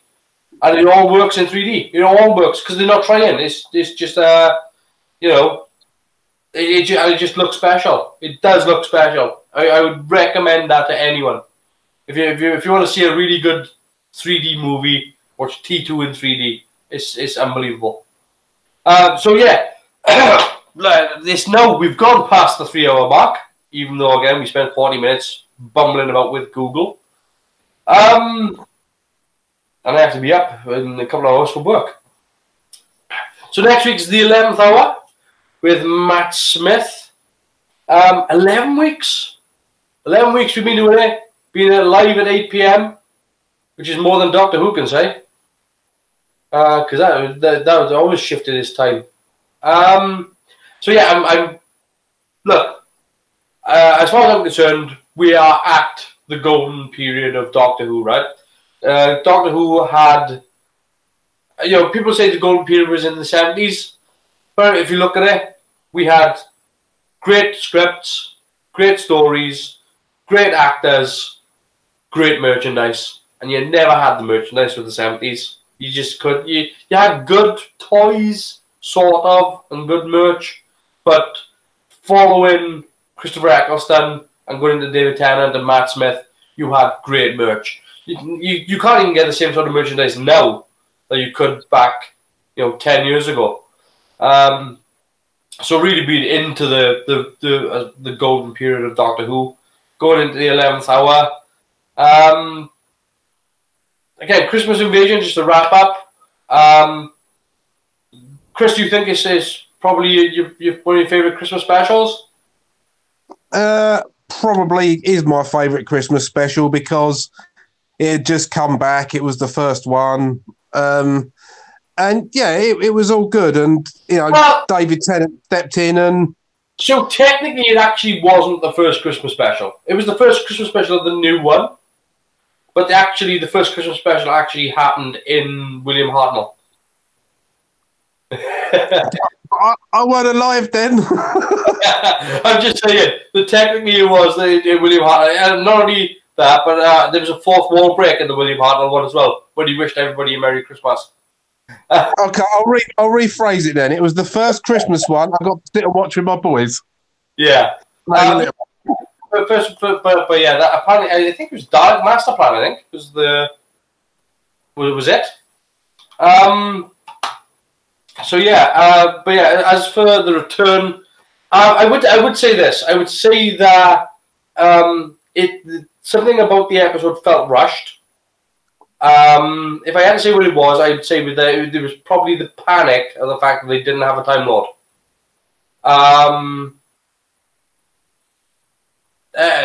Christmas in very good. Does Time of the Doctor count? Yeah, Time of the Doctor counts. Yeah. Time of the Doctor is. What am I doing? Which was Time of the Doctor? Day of the Doctor, Time of the Doctor. Yeah, Time of the Doctor is where he regenerates into Capaldi, isn't it? Let's think, yeah. Yeah, what I think with the Christmas Invasion is that I think that they were in a bit of a panic to get a new Time Lord, and I think there's things that they might not have done the same. I think maybe they could have spent a little bit more time with the sword fight, and I would have definitely done something different to the whole Satsuma and a bit of the ship just doing something that I don't even know what that does. I don't even know how the Doctor knew that's what it did. I probably would have left the metallic Santas out of it as well. They were a bit superfluous. So here's the thing. In the script, it didn't actually call for that. It called for creepy-looking android Santas. And if you actually look, they've got human hands. When they pick up the thing, they've actually got... They forgot to actually do anything with their hands. And... yeah, so what they should have been, and even at the time, Russell T Davies didn't like the look of the thing because it looked like they were just covered in pencil lines. I think what I would have gone with, like those sort of a creepy smiling Santa instead, like a plastic looking mask. But yeah, I would have done something different with those. But yeah, there's a couple of things. I think I left them out altogether. Even as good as the Christmas tree was, the Santas and the Christmas tree I'd have left out, and I would have had people starting to act funny and then had them standing on roofs for a bit longer. Perhaps not with an earthquake, so they don't fall off. But I might have left it out. Until I heard Russell T Davies talk about it, I had never even considered it. I was just like, no, that makes a lot of sense, actually. All those buildings shaking, all the windows falling, and all these people standing on the roof, and none of them fall off. You'd have thought one of them would have. So yeah, there's a couple of things that they could have changed up a little bit. I think they were just up against time though, because I can't fault them. As for Christmas one, I do like me the next Doctor as well, mind. I do like that story, and I think you would have made a great Doctor as well. Oh, David, whatever his name is, yeah. Yeah, I do like that story. That's a strong story. Oh God, what are the ones we got? I'm trying to think of all the Christmas ones. The one with the wooden people. Voyage of the Damned. The Widow and the Wardrobe. Yep, and you got the one where he comes back and visits the girl in stasis every so many years. Yeah. That wasn't a bad one. Yeah. But you've got the bonus of having bloody Catherine Jenkins in that. And she's not a bad thing to look at. Yeah, I mean that's obviously, and it's being played by what's his face? Michael Gambon. Sir Michael Gambon. God, they've had some good actors in the show. They've had some belters. I mean, as far as throwaway Christmas TV goes, I mean, none of them have been truly awful. You know, you take them for what they are, a Christmas romp. Yeah, but I mean, again, that's why, like, with the Return of Doctor Mysterio, was that it wasn't about Christmas stuff. There wasn't there was a Christmas tree in it at the start, but really, that wasn't what it was about. I'm just trying to think of what I would see. Twice Upon a Time, I thought that a pretty. If it weren't for the fact that they were treating the first Doctor as a bit of a sexist, and they pushed that button a bit too many times for my liking. But I thought, I mean, it was still a good sort of. I like the fact that there was no villain. It was a good episode whereby it was just a good episode about the Doctor, about his decision to regenerate or not.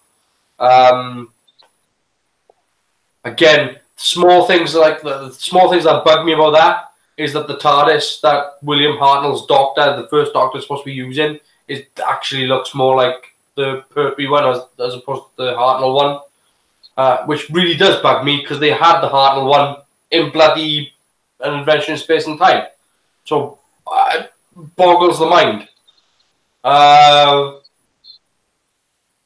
So yeah, the small things like that, but I mean, I still love that. Have we mentioned The Runaway Bride yet? Oh God, yeah.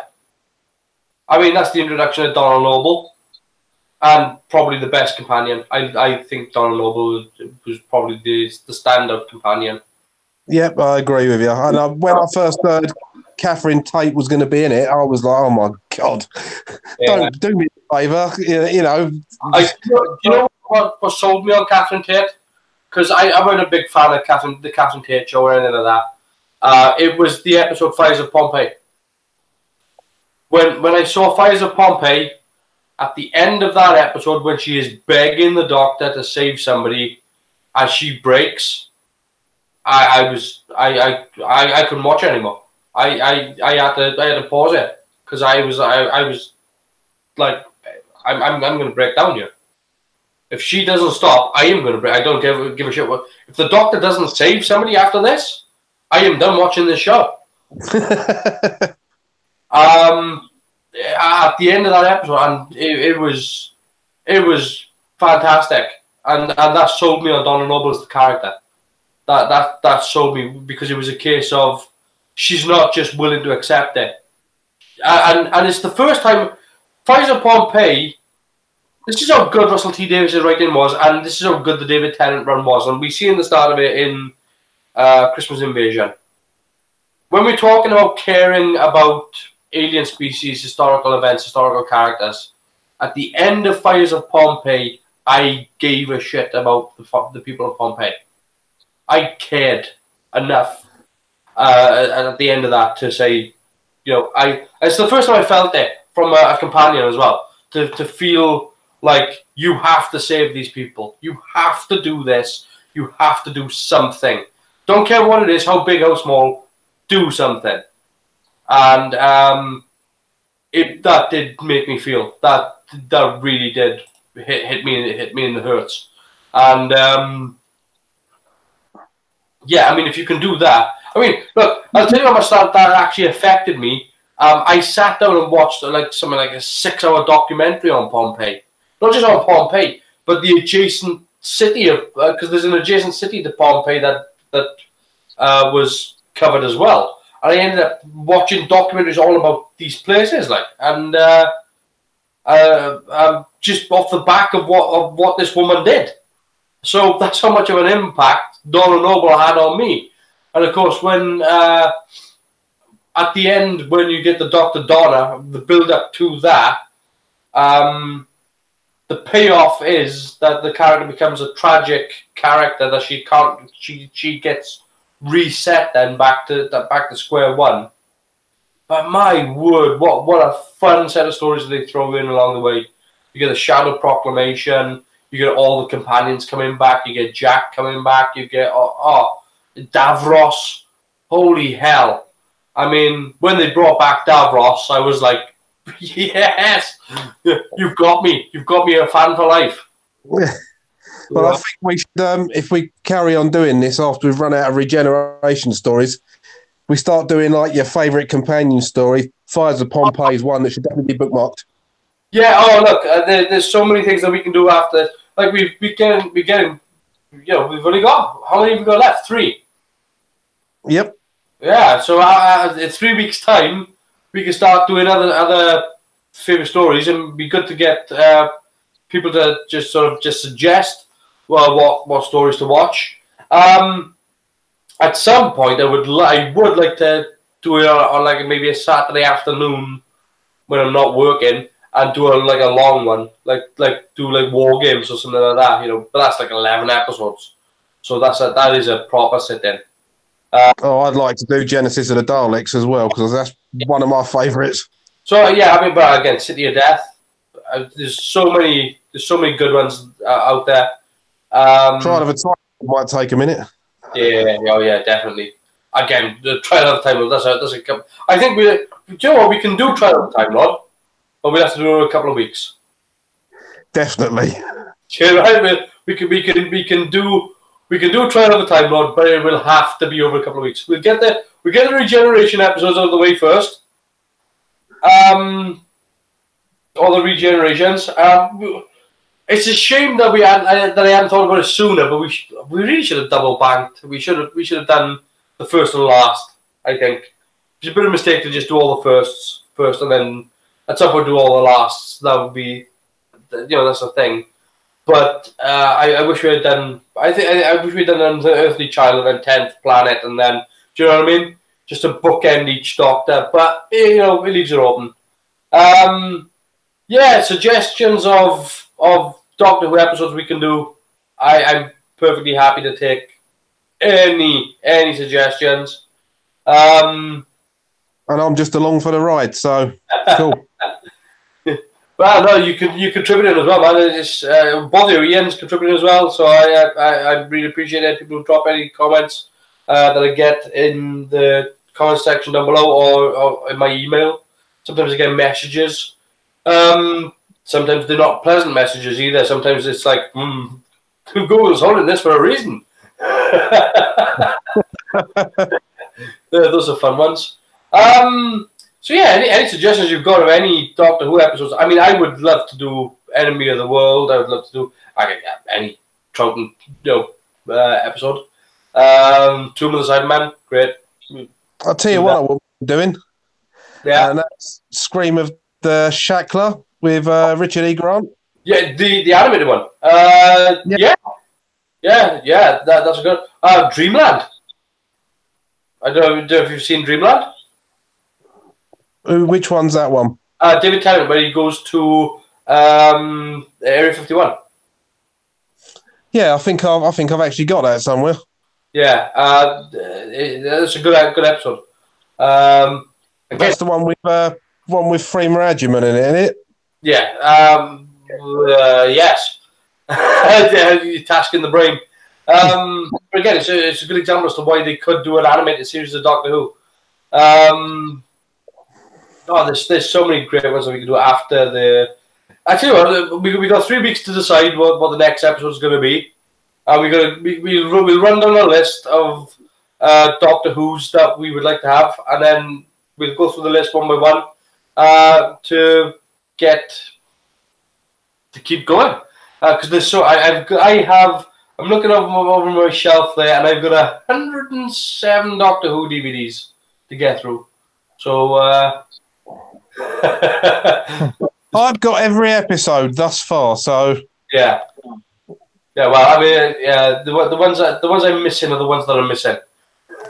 Well, admittedly, when a lot of mine came from various sources on the internet around the time the series first starting again, there was a lot of it wasn't out on DVD. So yeah. Oh, that's a point as well. There is another Doctor Who coming out soon, and it's in colour, and I'm trying to think which one it is. And I just saw the trailer for it. Literally this evening. I'm trying to think what it was. Oh God! It was the Macra Terror. They've redone the Macra Terror in animated, and it's coming out. I'm not sure. I've got to check the date on that before we go.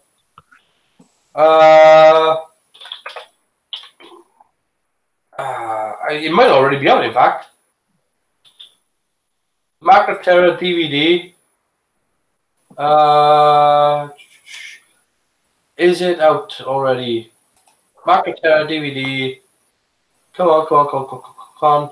It is available on the... Yeah, it came out on the 25th. It's full colour. It is £13, and they have done a fantastic job on it. I've been told that the animation is superb, and that they have redone... because a lot of the shots that they had for Macra Terror was the cam shots, and where what they've been able to do with the animation is not stick strictly to what was filmed, and what they've been able to do with the animation is actually make things a bit more epic scale.